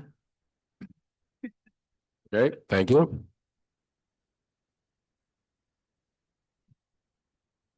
Go ahead. Yes, hi, I'm Judy Schulman, and I'm at 1496 Vistazo West Street. And I just would like you all just to sit back for 1 second and think about between 5 and 7, sitting back on your deck, which you enjoyed, one of the reasons you bought your house, and wanting to have a glass of wine and prepare for dinner, and having, suddenly it's open now from 5 to 7. Everybody who wants to play is going to be playing. And we're going to hear that ping, ping, ping, ping, ping for those 2 hours. I want you to think about it. I'm not against pickleball. I'm a fitness person. I think it's a great sport, but I would like to be able to sit on my deck and have a glass of wine and not be disturbed. So I'm against extending the hours. Thank you. Anybody else? Go ahead.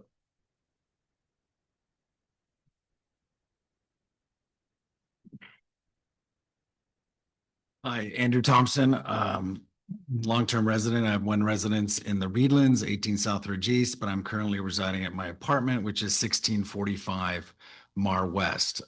This is an apartment building of 8 units. I'm pretty positive we are the absolute closest residential units to both the pickleball courts as well as the club. We sit in between the basketball court and the pickleball courts. I'm not part of the governing board of the TPC at all, but they did ask me if I could survey the people in the thing. So I have written in their own hand survey of my residents. 1 vacancy, 2 people were gone, so I've got 5. You've got Joe Zasak and his wife Maddie. Question, and all questions for everybody is: are you aware of pickleball? Is that a problem for you? Is the sound a problem for you? And then the other question is, then it was the current hours and the proposed hours were presented, and is that okay with you? So for everyone, it was affirmative. Mostly they said, what's pickleball? So nobody had a problem. And I've got all their names and everything. It can be, you can get the record later, but this just goes to my point of what I said last time we were here, is that since the mitigation measures went in for the sound attenuation, it has changed. It is now just blurred together between tennis and pickleball. It is not a significant difference.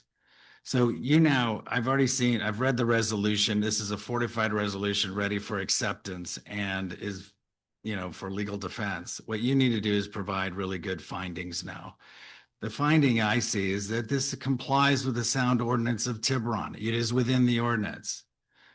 The other finding I would say is this discriminates against those who work. They cannot play during the week because it's past, they have to stop at 5.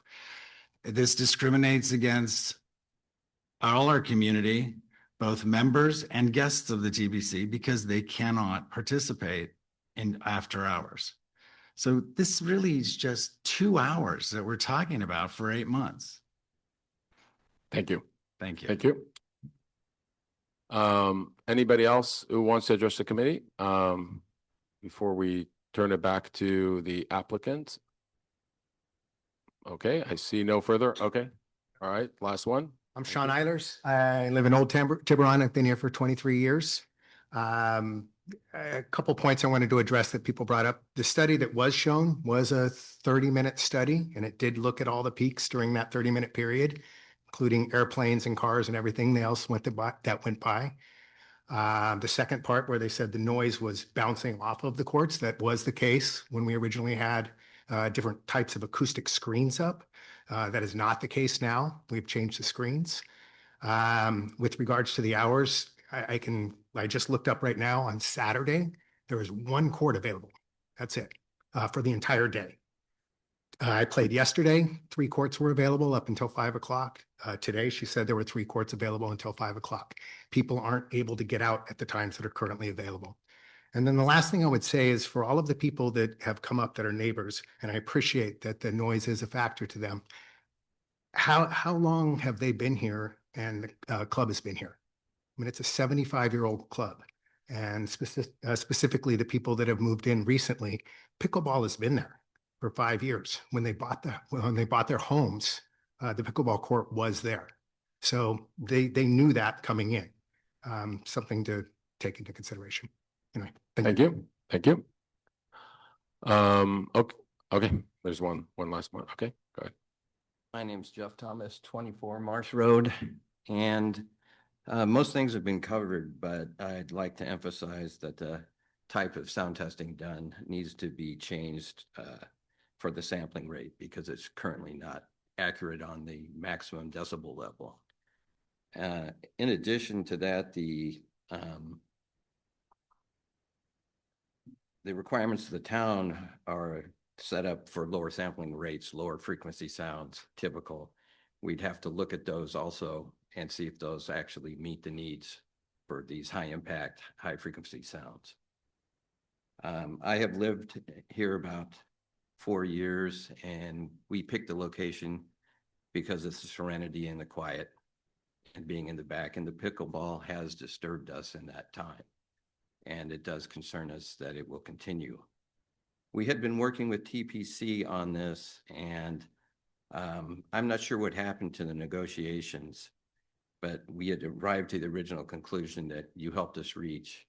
And I think that should be a way to continue now if we can, so we can resolve this internally rather than having to go through formal settlement through your vote.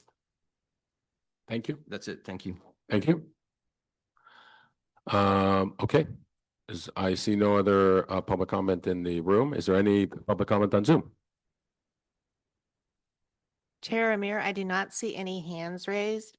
Okay, thank you. So the public session is closed. We would like to give the applicant 5 minutes to answer some of the things that were raised. I would specifically just mention, the stuff that Mr. Pfeiffer raised, that if you could address some of those issues around, what he raised in his, first couple of points. Thanks.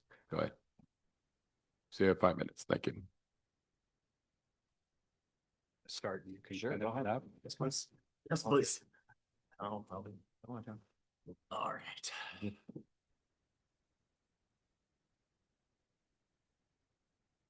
Okay, so yeah, I'll spend my time addressing some of the comments that were made, a lot of innuendos without fact base behind it. As far as the asserting that we don't understand how sound works and maxes, I just don't know what else we can do. We'd have to completely redefine how sound is measured or the code or something. So it's just, that feels like a whole other meeting, because we've objectively quantified that even at the peaks, pickleballs are quieter than a car, than many of the loud noises. I live by Del Mar. Is softball next? Mr. Pfeiffer, first I want to address someone, I can't remember who it was, someone addressed the impact to home values. And please correct me if my facts are wrong, but based on Zillow, which I know is maybe it's not perfect, but Mr. Pfeiffer, Mr. Bourget, and Mrs. Schulman, the gentleman that just spoke, they all bought their houses when we were playing pickleball. These are doctors and scientists and highly intelligent people. You don't not notice those things. So the only impact to homes might be that I don't want to make any windows. I'm going to leave that one alone. And then please, no comments. Go ahead. And then Mr. Pfeiffer's point that he never agreed to, we didn't assert that he agreed to our MOU. We made an offer. We thought we were making progress. We thought there was going to be a meeting. Then what's the acronym? The FCCP or whatever then that whole thing kind of held things up. As we approached this meeting, we were all saying, we got to get together with the neighbors again. Let's try again. We reached out. So I just want to make sure that it sounded like it was said that we said that he agreed to something. He never agreed to something. So I just want to be on the record on that. And then lastly, the 34 homes, I was kind of flipping through this. We also have a survey. Everyone can do surveys. There's many that are the same home or the same family. So I don't know if it's 34 homes. It might be a smaller number than that. I just circled a bunch, but those would be the points that I would bring up relative to some of the comments that were made. Okay. Go ahead. No, from my point, I would just like to, reemphasize the folks from the community who came up that talked about the benefits to family and the social connectivity and the health and the community aspect of Tiburon, the TPC. Like that's what the TPC is about. TPC is one of the reasons that people live in Tiburon and move to Tiburon. And it's really the centerpiece of our social life and has been for the last 25 years since we've lived here. And pickleball is a great extension in that and a great enhancement to that. And so we really have been thoughtful with our approach to this situation with the neighbors. We're not asking to play pickleball from 8 a.m. to dusk every day. We're trying to be respectful of their surroundings and our environment. But we also need to be responsive to our membership and to the families who work during the week. And now that everyone's back in the office, don't have the opportunity to play on a regular basis. And I think what we've proposed is a reasonable compromise to both. And I think at the end of the day, we were hopeful that all members of the community would agree to that. And we thought we were close to that, but other things happened. And to Matt's point, I was of the belief that we were very close to reaching an agreement, which is the basis of the MOU. That was all things that were discussed and outlined. That's the reason they showed up in the MOU. And that didn't come to pass, which is too bad, because I was hopeful that we would come, sort of as a united group in front of you folks. So thank you for that. Did you want anything from the sound questions that you had? I think so. Okay. Okay, thank you. Thank you. Okay, so any questions to the applicant? Follow-up questions? I have one, but any? Okay. Okay, so just in terms of the hours that we're requesting, is a bigger issue is a bigger request to extend the afternoon hours or the morning hours? Because there's also a change on the morning hours. Is that right? I would say the afternoon, evening hours. Yeah, for sure. Okay. All right. Any other questions from my fellow commissioners? Actually, you prompted me to think of another question. Okay, go ahead. And I don't remember why we chose Monday. It was a good question from one of the commenters. Would the TPC be willing to switch?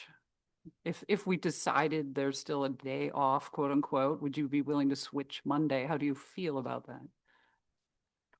Go ahead. Yeah. There's no good day.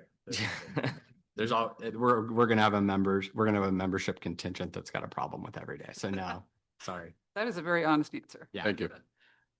Okay, any other questions from Commissioner Williams, Commissioner Tsai? If not, we'll let the applicant go back and we'll bring it back to the commission.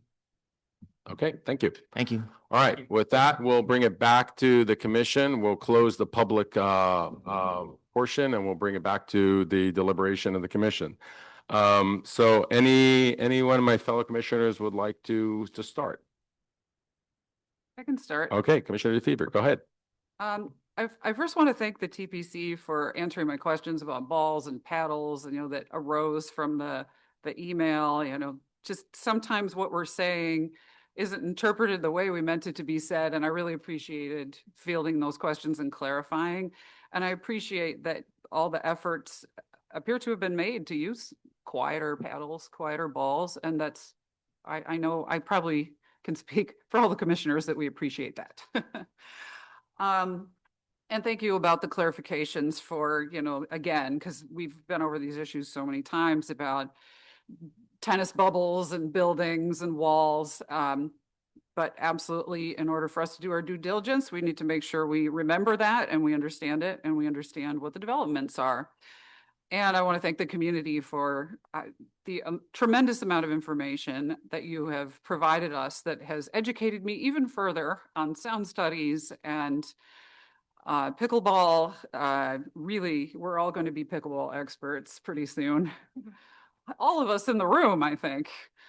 And I want to say that I understand, and what I'm hearing from the community is different homes have different impacts. So, and I know this from living on a hill myself, and I'm a broken record because we've had so many of these meetings, but it really depends on one house can have certain sound coming at it, and a house 3 doors down can be experiencing something completely different.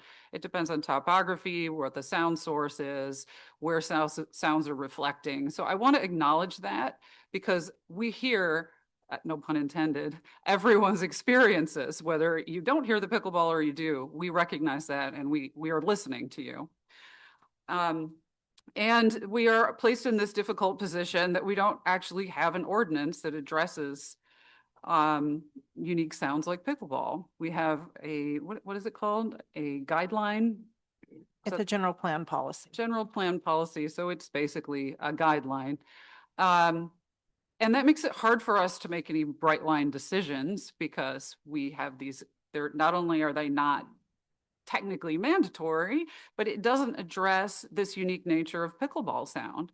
It is repetitive, it is annoying, and you know, I heard it myself when I visited different homes.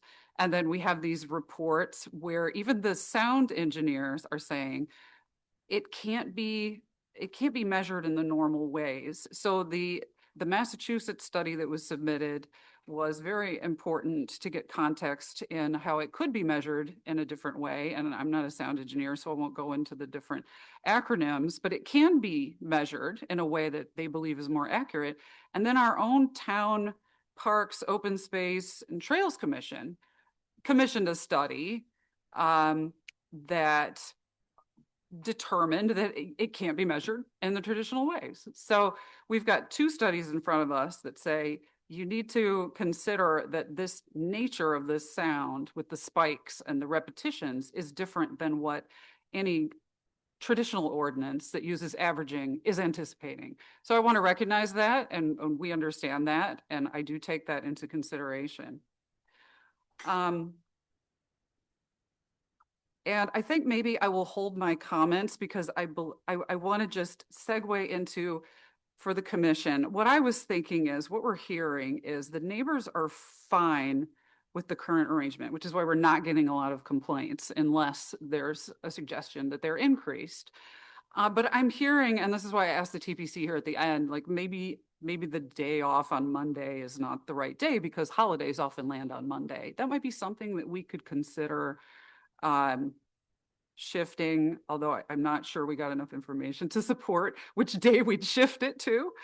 And we're hearing that people who work can't play pickleball. So, I mean, I'm leaning toward, I don't think we should be granting any extreme increases at all, because there are other things that can be done here to mitigate. And hopefully, you know, the TPC is hearing the neighbors and they're hearing us. Hopefully they will move toward some kind of structure.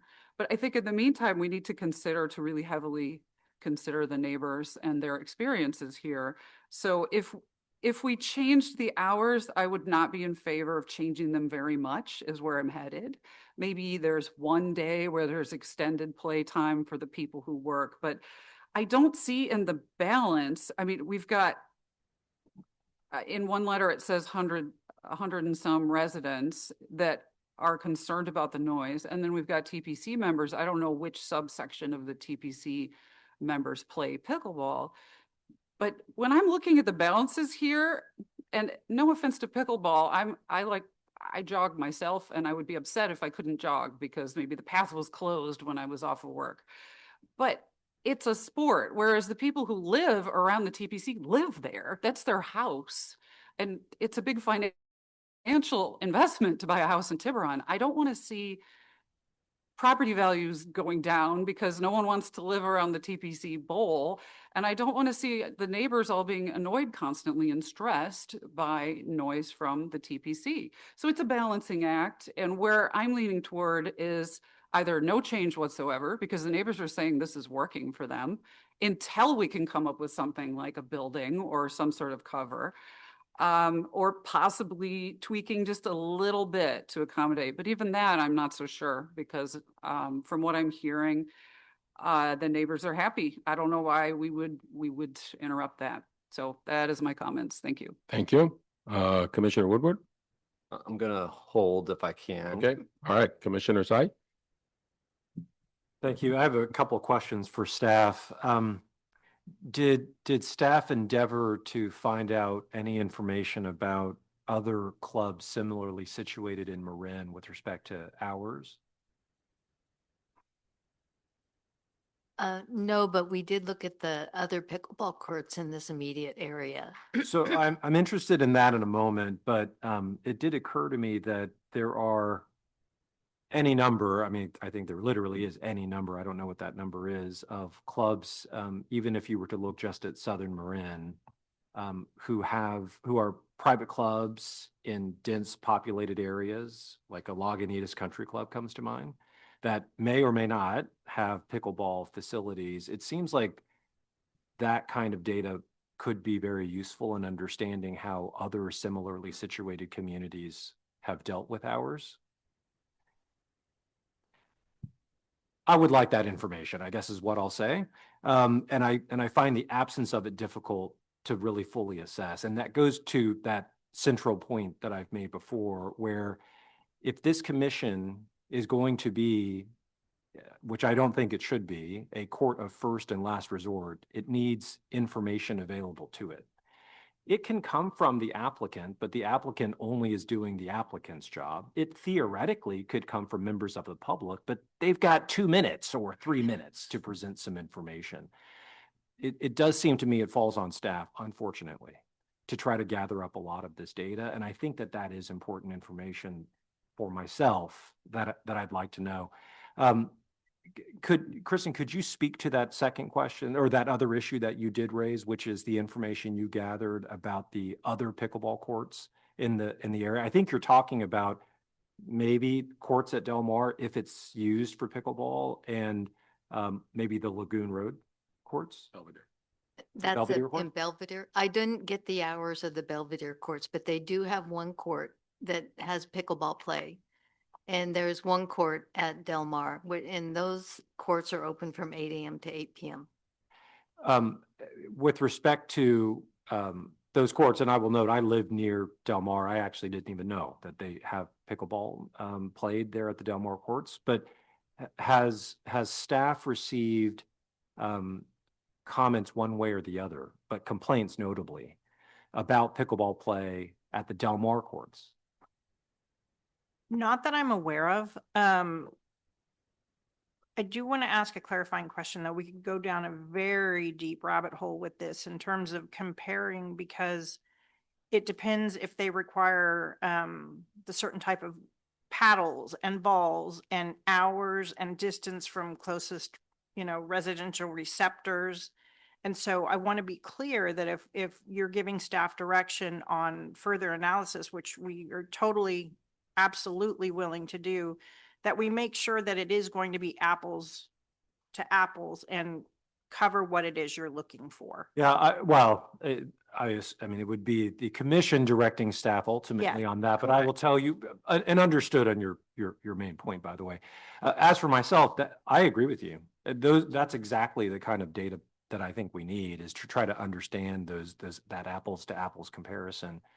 My suspicion is that at least at some of these, but again, I don't know, this is why it's a question, not a statement, is that they have figured out some some set of parameters that works for them or not. But that's exactly why I think it's useful for us to know. It's not exactly the same, but it nevertheless, to me, is useful. I also think, by the way, that understanding how the neighbors immediately surrounding the Del Mar courts, for those folks who are not familiar with that particular area, it is a densely populated area shaped like a bowl, in which sound from the tennis courts, but what sound like also now pickleball courts, sits next to a softball field, in particular 2 softball fields, in addition to a school with a couple of hundred teenagers.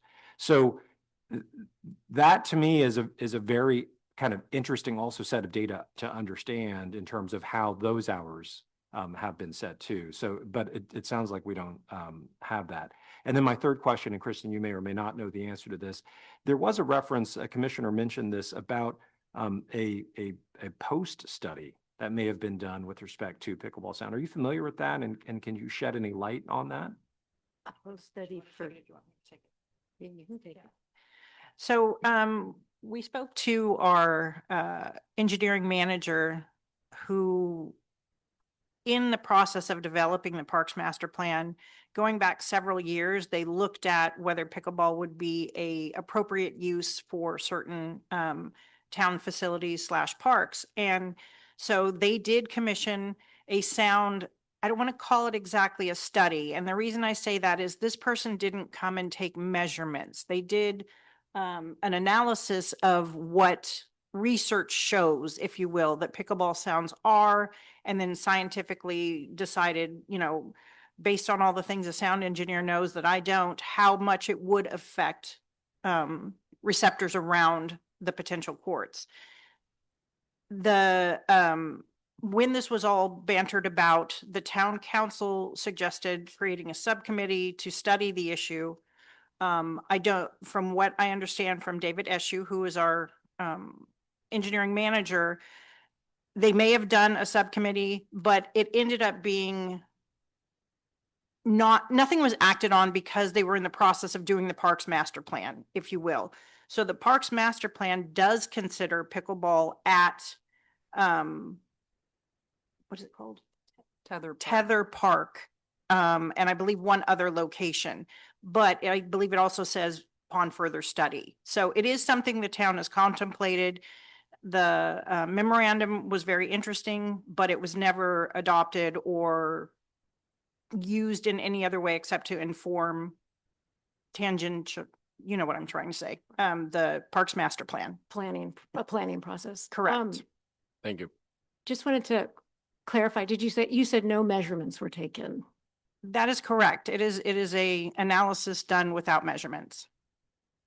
Thank you. All right, Commissioner Williams.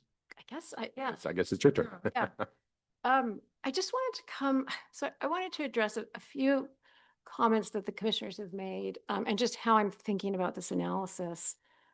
And also kind of how I'm thinking about the what the applicant has provided in support of their application, in particular the sound study. So I know there's been a lot of, first of all, I just want to thank everyone for being here. This is a really it's difficult for all of you, I know, and it's challenging for us and difficult for us. And we want to get this decision.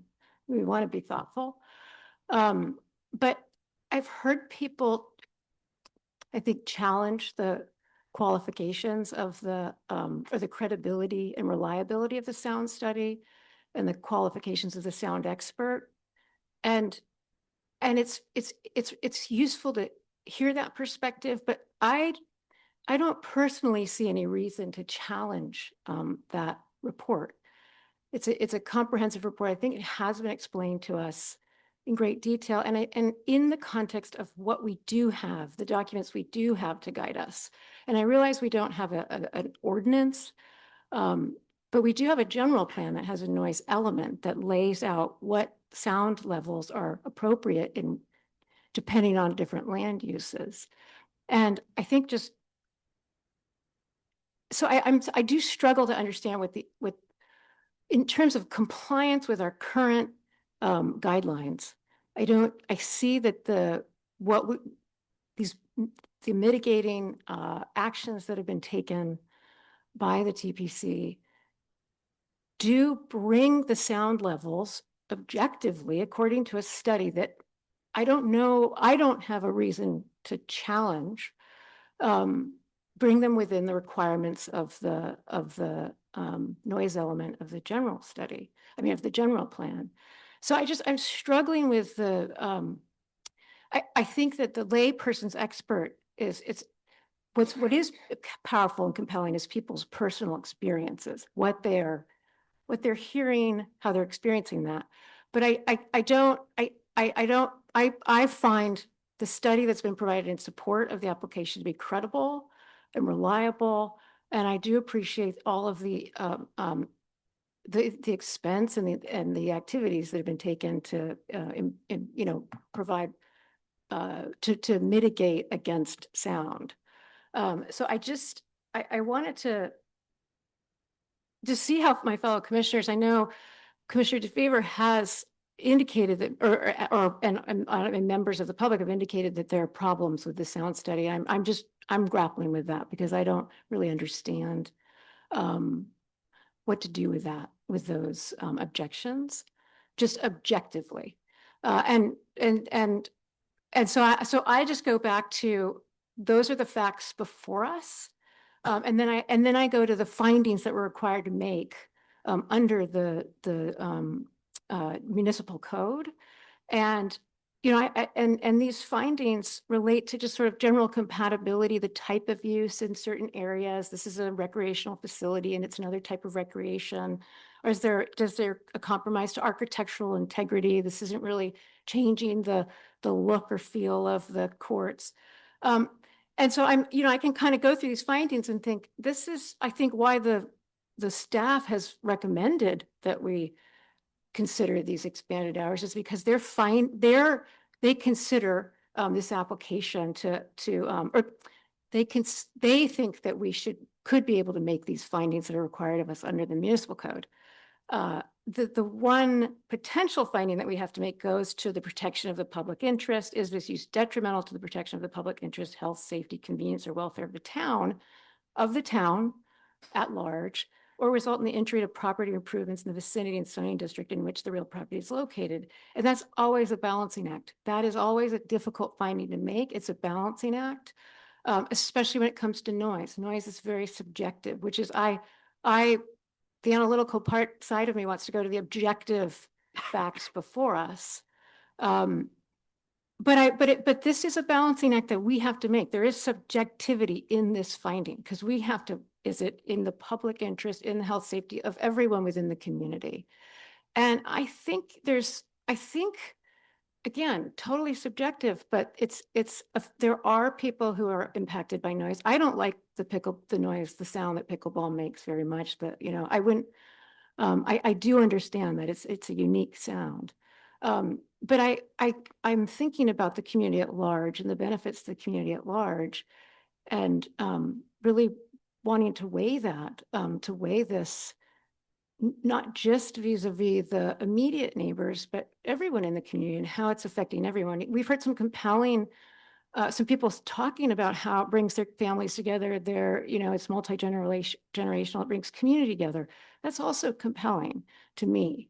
I don't know if there's an impact to property values, so I honestly don't know how to react to that requirement or that finding that we're required to look at. But I just think, and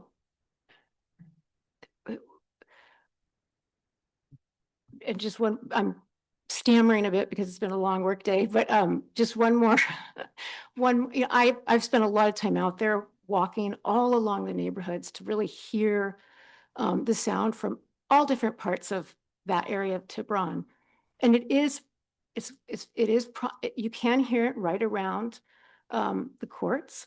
I haven't been out there in a while, granted, so I don't know. There've been, I think there's some additional measures, but have been taken. But as I hike the hills and get farther and farther away, it just, for me, it just blends in with all of the other ambient noise and background noise. So that's just my own personal experience. I don't live there. I'm not there day in and day out, but I have hiked out there quite a lot to try to understand this issue from a community perspective, so that I can think through carefully this particular finding that we're required to make, which is this expanded use, will it be detrimental to the public interest, health, safety, convenience, or welfare of the town? That's the one finding that I'm struggling with. I'm not struggling with the noise study. I'm not struggling with, I think TPC has spent a lot of time and money on addressing this issue. I'm not struggling with any of the other findings that we're required to make. I'm just curious as to what my fellow commissioners have to say about that one particular finding. And I'm just trying to make an objective assessment here. And I've talked for too long, so I'm going to turn it over to the chair. Thank you. Sure, Mayor, let me clarify. okay. I'm also not doubting the credibility of the noise study that the TPC did. I just Okay. want to clarify that in case that was attributed to me. I'm not sure. I can't, Okay. no, I'm not. I pointed at you and then realized that's not right. No, I think all the studies we've seen have been credible. It's just the unique nature of the sound is difficult to measure. And so it's hard to take that information, that data, measure it properly, and then apply it, as you're saying, to the regulations we're looking at. It's very difficult for the commission. Thank Yeah. you. Just one other point is the studies that are done in other parts of the country. I look more closely at our general plan, our noise element. What are we guided by? Because, we heard looking at other clubs, even in our county, there are lots of variables. And we're just not, we're not in those jurisdictions. And so to me, it's potentially comparing apples to oranges. Thank you. Commissioner Woodward? Thank you. I appreciate the opinion and thoughts of the fellow commissioners.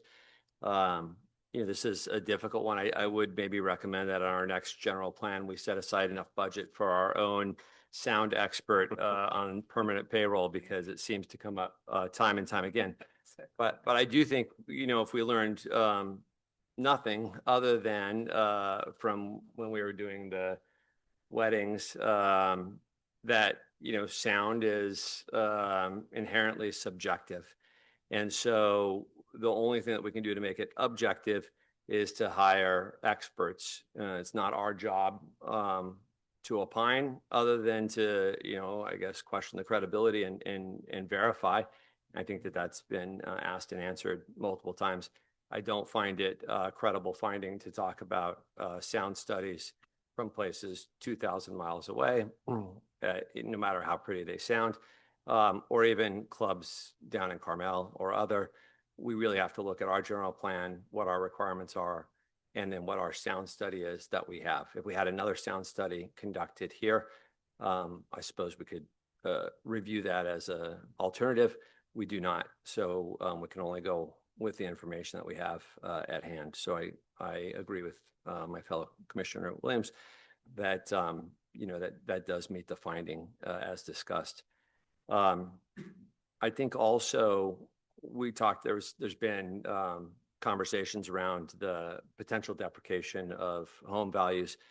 I don't want to make a joke about, wouldn't it be great if we could buy cheaper homes in Tiburon, because it's not, for the people who are living there, that's not in their minds. But I will say, again, limited data points out there, but real estate is one of those objective, you can find lots of data on them. And so, I was able to pull up at least a number of the people who had written in letters that were not in favor of this, and look at home values. And at least over the last 3 years, on average, those home values went up 20%. So again, it's just data points that I could pull off of publicly available data, but at least it wasn't the alternative. And then I think in terms of the people, Commissioner DeFever, I appreciate your perspective of feeling like it's overwhelming one way or the other. I actually agree, although on a different side. I look at the people who actually showed up in the room today and who took the time to come here and to speak tonight. And of those, we had 15 people speak, and 10 of them were, if not vehemently, at least strongly in favor of expanding the hours and continuing it. And I know that we had Mr. Pfeiffer speaking on behalf of an association of people, but to me, to some extent, if I owned a house and I was being bothered by this so much that I felt the home value was going down and I was losing my time to enjoy it, I would take the time to show up at this meeting, once every 12 months, 14 months, and have my say. So I try to take this all in totality, and ultimately I align with what the staff has put forward. I do think that we have met the criteria of the findings, my perspective. Thank you. Thank you.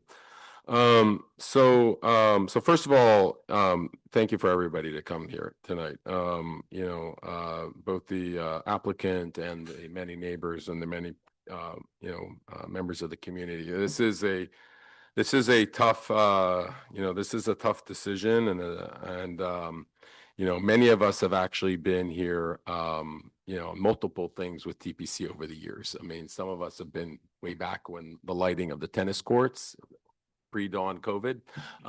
So we've dealt with a lot of the issues here. And I think this is the way I see it is this: we're as a commission, we're kind of in this unfortunate spot a bit, where there's two sides that don't agree, and they've tried to talk to each other, and there's not an agreement, and I think sometimes it falls on the commission to make those tough decisions, and I think we're in one of those. So to some of the comments that my fellow commissioners made, so first of all, I guess on Commissioner Tsai's comments, I think having that data would be useful, but I actually don't think it's critical. I actually tend to agree with what Commissioner Williams has said. I think that every area is different. Every area has its own characteristics, which balls they use, which rackets they build, what's location. So I actually much more agree to what Commissioner Williams says, is like we need to stick with what is related to the general plan of Tiburon and kind of what works in Tiburon. So it's nice to have, but not critical, at least from my perspective in making a decision. I tend to agree with my fellow commissioners on the sound study. I mean, at the end of the day, we need to rely on the experts. We need to rely on professionals that provide these sound studies, and staff is here to, be the second eyes to any professionals who are brought by the side of the applicant to tell us, is this good or not good? And I didn't see any evidence, as my fellow commissioners said, that there's an issue with the sound report. And I also don't think that it's our judgment to start saying you need a different criteria. There is criteria of the general plan. It's pretty clear about the 60 decibel zones for residents, 75 decibels for park and rec. And if we go down the path of deciding that it should be different in this situation, this is a precedent that is that could open up other issues with other applicants in the future on other issues in Tiburon, and I don't think we should be doing that. In terms of the compatibility to general plan, I also think that there is compatibility to the general plan here. So I won't go through all the issues that Commissioner Williams meant, et cetera, but I will address the specific issue that she has said around the public interest, health, and safety of and convenience and welfare of the town. And I do agree that that is a somewhat of a subjective judgment. I think that the conversation, the way I see it, it would be very different if it was no pickleball versus having pickleball. But given that there's that's on the table, at least from my perspective, is just changing hours of the CUP on the pickleball, which is just one of a number of other sports that are already at TPC. You have tennis, you have swimming, you have basketball, you have other noises. So I tend to actually agree with the staff report here that basically says, pickleball being kind of just a component of TPC's overall activities. So I actually don't see this as a significant impact on welfare. I do provide my, sympathy for the neighbors in this situation. But I also feel like that what trumps it to some extent is the compatibility, the general plan, and the greater good of the town of Tiburon. And while the applicant has, maybe in the future will decide to do an indoor or not, I don't think that we should make a decision now based on that decision or not. I mean, because it's members, it costs a lot of money. Maybe it'll happen, maybe it'll not. Of course, it's nice to have it, but I don't think we need to, in a way, link in any way that we're doing something because in the future they might bring pickleball indoors. So anyway, that's my comments. We can see what else commissioners have to say, or we can discuss directly, whether we have anything on the table here with regards to amending the CUP or not. I mean, we might be in agreement, we might not, but we can deliberate that way. So Commissioner Williams, do you have anything to say on that, or should I, or Commissioner Tsai, do you have something? Anything you haven't, other than asking questions, I'm just curious. Yeah. So, Commentary. I happen to agree that there is a great deal of subjectivity that relates to the issue of sound, and it does go to the finding that relates to whether or not this is detrimental to the town and the general plan. What we're grounded in is ultimately the sound study that has been provided, and there is nothing that I've seen that controverts that sound study. There obviously, any member of the public has an opportunity to produce her or his own sound study. We have not seen anything, and what the evidence we have available to us shows that it does fit within the sound ordinance. Now, this does raise a larger question, one that is not going to be resolved tonight, nor should we attempt to, and that is whether or not the ordinance itself is itself valid in the sense that it it conforms with the kind of the questions of the day. It ultimately is a different question for a different day. We have the sound ordinance that we do, and the evidence indicates that it complies. I found persuasive as well the idea that with the mitigation efforts that have been imposed, that it actually probably serves to lessen the sound to a degree that it actually kind of helps to blend in the sound that otherwise is occurring. And that goes to a separate issue, which I think has been mentioned, which is worth emphasizing again. We are not talking about pickleball being played at a place like, for example, the Del Mar tennis courts or even the Lagoon Road tennis courts, where it is kind of small amount of courts in a similarly dense population area. TPC has been around a very long time and has, by definition, a large amount of sound, not the least of which because there are two very large parking lots sitting in the middle of that bowl next to the marsh. So there is itself already a cacophony of sound that I agree with the draft resolution that talks about the pickleball sound itself being a minor component to what is otherwise already there. I also agree, Mr. Chair, with the observation that you made that we are ultimately talking about the issue of hours. There's no question, hopefully everyone has sympathy for the idea that no one wants the quiet enjoyment of their house or their home to be imposed upon. I think under the circumstances, in the balance of things, that driving away people who would play pickleball in different hours into other courts, into driving through Tiburon to other facilities outside of Tiburon does not itself actually make whatever problems we were talking about any better. I think it just pushes it off this perceived problem to other places. I also think that the provision of additional hours will not actually impact, if it's done the right way, I don't think it'll actually impact much at all, because I think that at least some of the stuff that's being discussed here in terms of the proposed schedule can be done in such a way that it allows for what, at least the weight of what I'm hearing is the ability for people to utilize the courts. And I think then that the hours can be adjusted that kind of modifies the ability to play maybe during the morning time during the weekdays, in which there probably isn't as much play that people want to do anyway.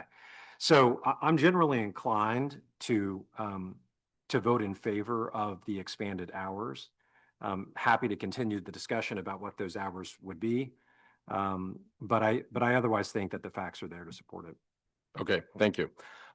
So given I've heard, Woodward and Commissioner Williams, Commissioner DeFever, you might have a different opinion, but we might be, we might be able to discuss kind of the hours here.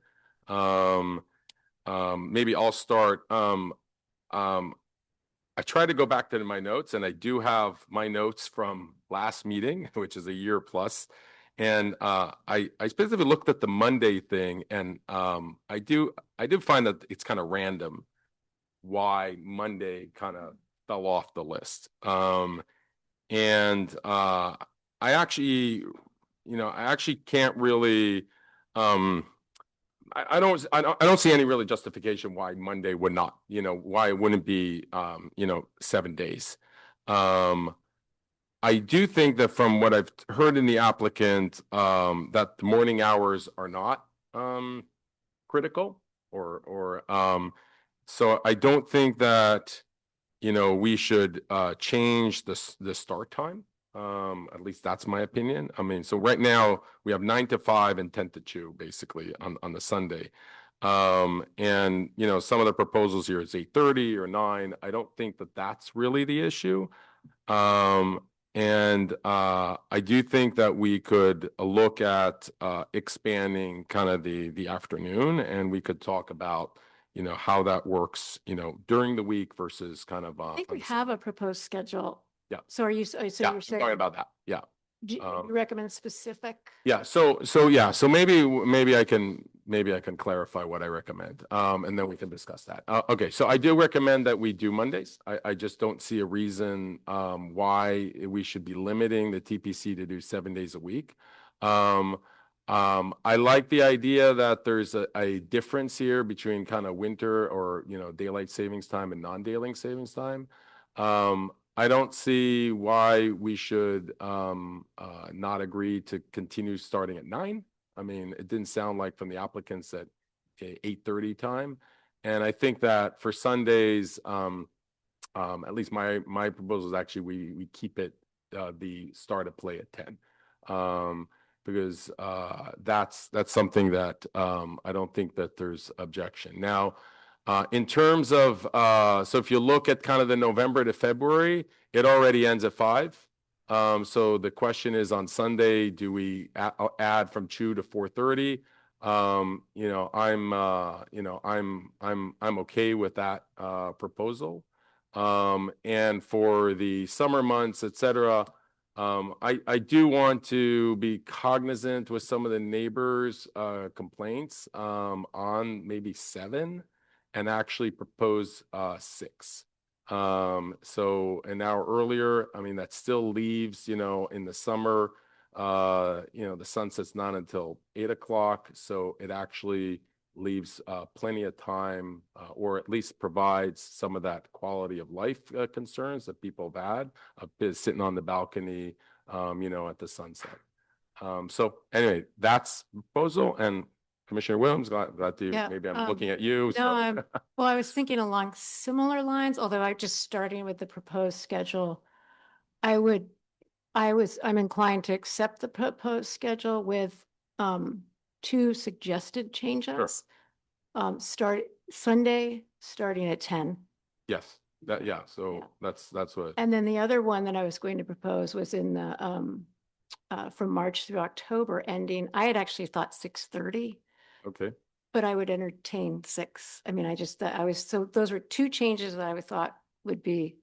And the beginning time, 9 o'clock, you're For 9 o'clock for the week. yeah, rather than 8:30, or you want exactly what the proposed? I hadn't, I guess I don't have a strong opinion Okay, either way. that's fine. Okay. Commissioner DeFever, go ahead. Yeah, I don't have objections to the 9 a.m. and then the 10 a.m. on Sunday. My issue would be, I remember the neighbors being very happy about having one peaceful day. Mhm. If we can't agree to give them one peaceful day, which I think they really, really want, I would suggest Sunday hours should be a lot shorter so that it operates as a peaceful day. But I would really prefer we give them one day off and shorter hours on Sunday. That would be what I would like to see, because we're increasing quite a bit in the evening, an extra 2 hours every evening. That's the time when they're out on their balcony. That's the time they want to be outside. Oh, wait, you said 6. 6. So that's only 1 hour. Yeah. 1 hour extra in the evening. Okay, that's more reasonable. If we're adding 1 hour extra in the evening, so we're doing 9 to 6, Monday through Saturday. And then Sunday 10, I would want to see Sunday maybe stay 10 to 2, the way that has been. I think that's been something neighbors have been very happy about. But then I really hesitate to remove the one day off. I know that we've heard from multiple persons, especially at the last hearing and in some of the comments, that having a day of peace, as they put it, has been so nice. To just one day with no pickleball sound. I really hesitate to take that away from them. It doesn't have to be Monday. It could be a different day. And if we do take that away from them, I think we should limit one of the days, maybe Sunday, to even shorter hours as a countermeasure to balance it. Well, it's possible that, I don't want to create so many options, but we could also keep it at, we could allow Monday, but keep it at 5 o'clock, like 2 days a week or 3 days a week. And the other days would be 7. I feel like maybe I'm gonna Yeah, go channel ahead. my Yeah, yeah. inner. I mean, there's many different options. I don't want to create too many I'm gonna options here. channel my inner Commissioner Okay. Sai. I apologize if I get this incorrect, but I do feel like we are being overly prescriptive Yep. here.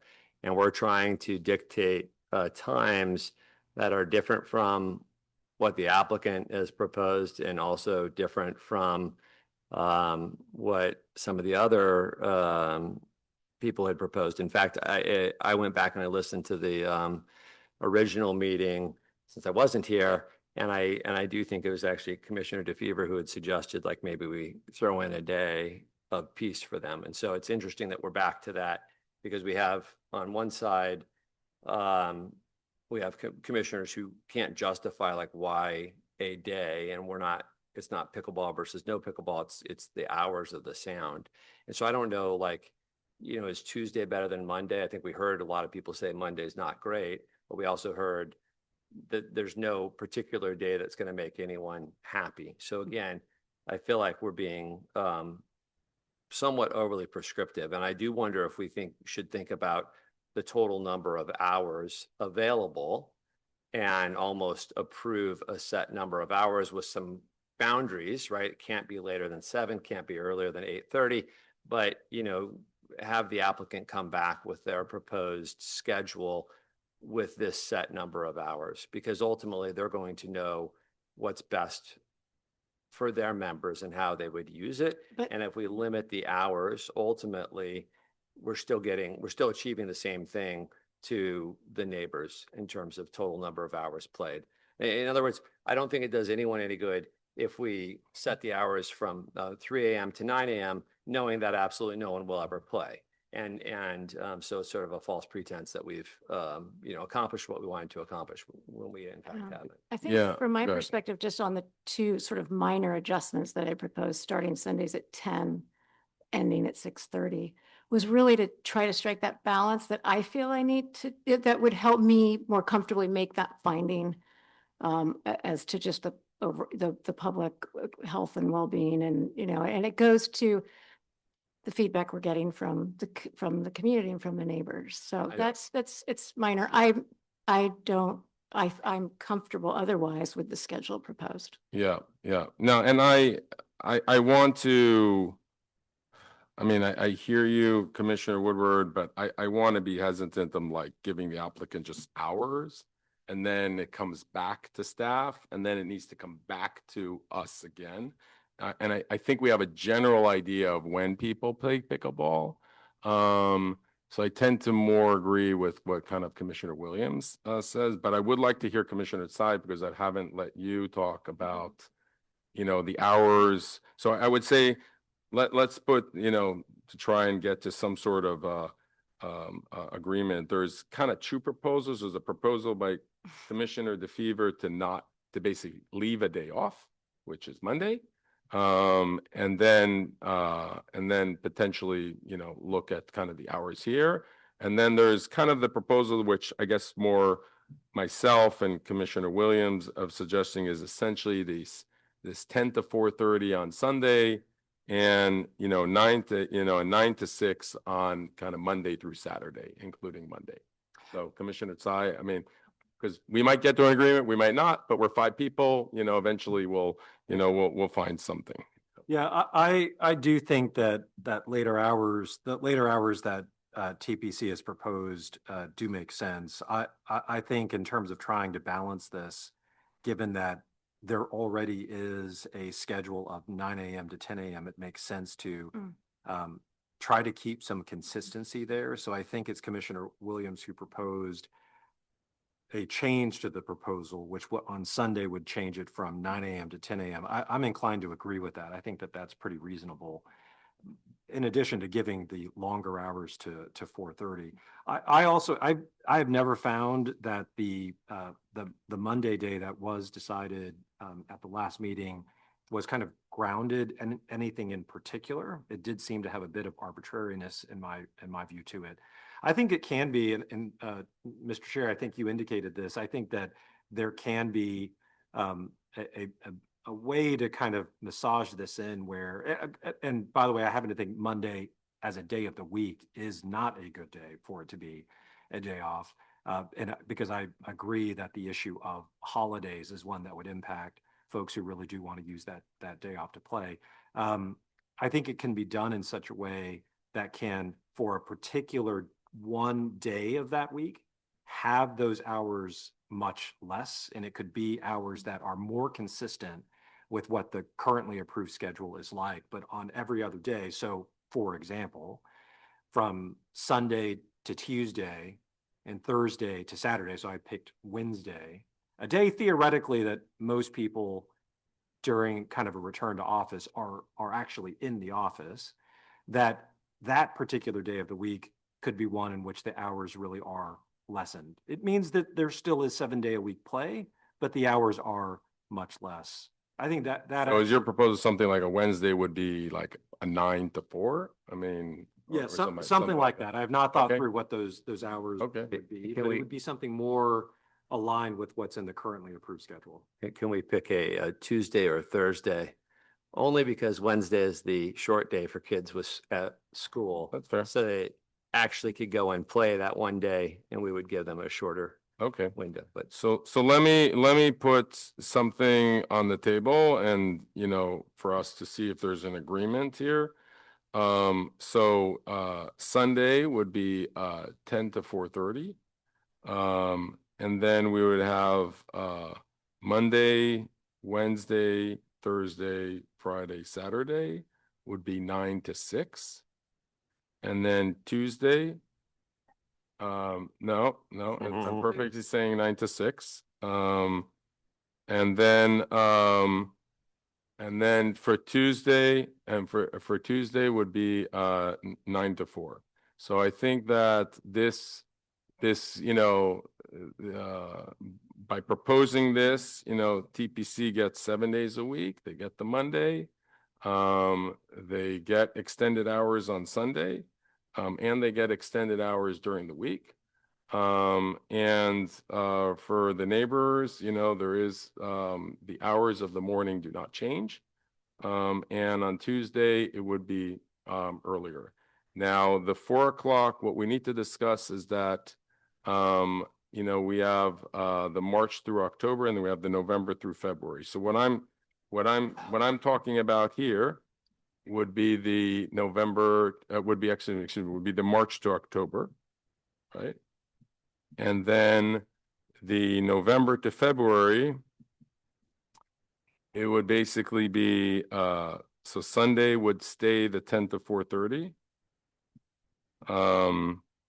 And then NAS, and then Monday would be, so Monday through Saturday except Tuesday will be 9 to 5. And then Tuesday would be 9 to 4. Chair and Mayor, if I may. Yeah, go ahead. I do believe we heard Commissioner Williams propose 6:30. And I believe Commissioner Sy, not to speak for you, I think you were suggesting leaving the hours at 7 and then offering up a reduced time at another date. I do think that, again, we heard from a number of people who showed up today wanting to actually be able to play after work. And that difference between 6 and 7, especially during the summer, probably makes an impact. Which again goes back to my, if you could just give them hours, they could tell us when would be most optimal and you could reduce the number of total hours there. But since we can't do that, I do think we should at least have play until 7 p.m. on some number of days. On some number of the days. Again, what those days are, which ones they are, or until 6:30, which I think Commissioner Williams had suggested, which seems also reasonable. Okay, so there's I think we have general thought on kind of the hours, but we're specifically, I guess, discussing or we have agreement on this Tuesday shorter day, but let's discuss just the hour of the 6, the 6:30 or the 7. End date during End this. time. From And March the end to time, October. the end time from March to October. time. I don't know, Commissioner Sy, you want to comment on that? I mean, I mean, you're the one who raised whether it it would be 6:30 or 7, or I can't remember. Yeah, Maybe- I am in favor of the 7 o'clock as proposed, but I think 6:30 is a fair compromise on that issue. I actually, to be kind of blunt with you, I would be inclined to actually change the start hours to be later in the morning, only because the evidence suggests that there just isn't a real need, or certainly any kind of clamoring on the TPC side for them to have play as early as 8:30 in the morning. And by the way, that's putting Well, aside. it's 9 o'clock. Understood in terms of the proposal, but but they were asking for 8:30. I will say that some of these other courts, I think the Lagoon Road courts actually open at 8 a.m. And in fact, when I'm going to work in the morning and I'm passing by the courts, they are playing that early. But it doesn't sound like that's actually maybe something that is kind of where the real source of concern is, that's generating the desire to change the hours. If it's helpful, we could compress those hours to have a later start time. I think 7 o'clock is reasonable. I think 6:30 is reasonable. Okay, Commissioner Williams, what's your opinion on this? I would hold at 6:30. I haven't changed my, I guess Yeah, the- you're the one who wants to start, sorry. Yeah. But I wasn't, I just wanted to make sure I heard, I was sort of trying to write down all of Yeah. these days and Sure. hours, because now it is getting a little complicated.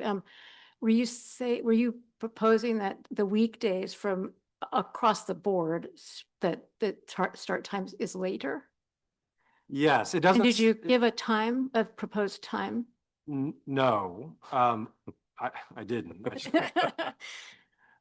Because it doesn't necessarily sound, as a way to try to kind of provide as much kind of non-pickleball noise kind of hours as possible. I know that the discussion just now is a proposal at 9, but it could be 9:30, for example, the earliest play. I think 7 o'clock is fine, because again, that seems to be where a lot of the need is. Oh, I see what you're saying. Start a little later and. Start a little later. Got it. End it at Okay. 7. Okay. But I would be comfortable with 9 and 6:30. Okay, Commissioner DeFever? I mean, if you wanted to give a little more time to the people commuting home, if you want to give them until 7, I just wouldn't suggest doing that every day, because we're hearing from the neighborhood that that's impeding too much on when they get home and they want to be outside on their balcony. So maybe give a couple days a week for 7 p.m., and then maybe shorten on Sunday and Tuesday. Yeah, so Sunday right now, we have 4 p.m., so I think we already kind of, that's on the shorter side. It used to be 2. It used to be, that's right, it used to be 2 o'clock. But Sunday is still a day of activity, so Also a day of rest Yeah, for the people that's who fair. live in the homes. So it's really hard to balance this. This Yeah. is not an easy task. So it sounds like, I'm just trying to find a compromise here. Like a Friday, Saturday doing. One of the reasons I picked the 6:30 time is that was the MOU, that was the proposed time under the MOU. So these hours are not very different from what was proposed under the MOU. Could you read those to us to Yeah, remind us? So it was, I believe, March through October, it was 10 to 6:30 Monday through Saturday, and then 10 to 4 Sunday. November through February, it was 10 to 5 on Monday through Saturday and 10 to 4 Sunday. So, it's really, that's why the 6:30, I kind of glommed onto 6:30. Yeah. And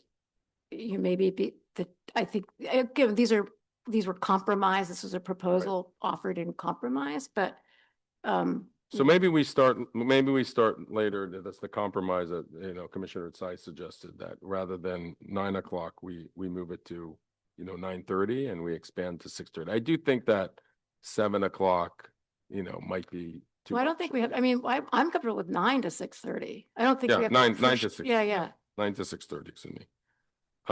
Okay, so The Tuesday proposal. the Tuesday proposal is basically year-round, will be 9 to 4. So, which is, quite shorter even than what exists right now, which is 9 to 5. Okay, so if we have an agreement, maybe we can move to some sort of, resolution here. So, let me read it out and see if we have kind of initial vote here, and then we can, vote on the resolution. So we have March through October. We're looking at Sunday from 10 to 4:30. And then, Monday would be 9 to 6:30. Tuesday would be 9 to 4. And then Wednesday through Saturday would be 9 to 6:30. For November to February, it would be Sunday would be 10 to 4:30. And then Monday would be 9 to 5. Tuesday would be 9 to 4. And then Wednesday through Saturday would be 9 to 5. Commissioner, I'll start with Commissioner Williams. Are you okay with that? I would be comfortable with that schedule. Commissioner Tsai? I would too. Okay, Commissioner Woodward? I'm comfortable with that. And Commissioner DeFever? Yeah, my objection is the Sunday, 10 to 4:30, because what we have now is Monday completely off and Sunday 10 to 2. So I think we're granting, I mean, we're trying to find a medium ground, right? I think we're granting a little too much toward expanded play when Sunday is, like I said, the day that people want to be also outside enjoying their decks or their gardens. So I would suggest that Sunday is a little more shortened. I would like to see it back at 10 to 2. I mean, I'm less in favor of 10 to 2. I think we need to give a little more hours here just because it is a Sunday and, it's when most people have time to play. I could entertain something closer, less than 10 to 4:30, but I think 10 to 2 is a little too restrictive. We also took away the Monday. Yeah, we Added took a away full the day, Monday, yeah. so I'd like to see Sunday be shorter. We could, look, I think as commission, we could vote on what we have. Yeah, I'd make a You could motion. look Okay, at so I the- think we'll you could make look a at- motion. Well, you could look at the November, February time period for Sunday purposes. Well, it gets dark earlier anyway. No one's Yes, going to sir. be out. It Yeah. gets dark at 5, so it's Yeah. kind of almost irrelevant what we set those for. Yeah, yeah. Okay, Can make a okay, so I'm motion? gonna put a motion on the table that we stay with 10 to 4:30 on the Sunday, and that's for year round. The Tuesdays are 9 to 4 year round. And then the March, October is 9 to 6:30 for Monday through Saturday, except Tuesday. And the November to February is 9 to 5, Monday through Saturday. So that's the motion. Second that motion. Okay, all in favor? Aye. Aye. Aye. Nay. Nay. Okay, so now let's just decide, we just need to formalize the resolution. So the resolution is, so staff, we just need to, just adopt the resolution as is, and that it's exempt of CEQA, right? And with the Change- hours that we suggested. Yeah. May I please read back the changes to sure. make sure we've got it right? And then Sure. you will move to accept, to approve the resolution with the changes Okay, as go noted. ahead. Yeah. So March through October, Sunday, 10 to 4:30. Yes, Monday, 9 to 6:30. Tuesday, 9 to 4. Wednesday through Saturday, 9 to 6:30. November through February, Sunday, 10 to 4:30. Monday, 9 to 5. Tuesday, 9 to 4. Wednesday through Saturday, 9 to 5. yes. And the resolution, is that, so So you, do we need to repeat the resolution or no, we or- just or- need or to that's it? move to adopt the resolution. just need to move to the adopted Moving the resolution? conditional use permit with those changes and finding that the project is exempt from CEQA. All right, Perfect. okay, that's the But, motion. could I ask staff to do a fly spec? Because I noticed at least one typo in there. And so if y'all could just kind of go through it again. Oh, the times? No, a typo in the draft In resolution. the draft resolution, use. Yeah. Okay. Okay, so the motion on the table Correction. is Commissioner Williams with the change, with the hours that were proposed. That's the motion? So I guess we just restated the motion, which I'll second it again. And Is there a second? I seconded it. Oh, you yeah. second, okay. Uh-huh. Can you take a Yeah. vote? So Sorry, is the motion that's on the record also addresses CEQA? Yes. Yes, Perfect. Thank you. okay. Good day. Commissioner Woodward, During the meeting. Aye. Commissioner Williams, Aye. Commissioner Sai, Aye. Commissioner DeFever, Nay. Chair Amir. Aye. All right, thank you very much. And the meeting is adjourned. Thank you. Thank you. Well, 9:30, not 10, so. Oh.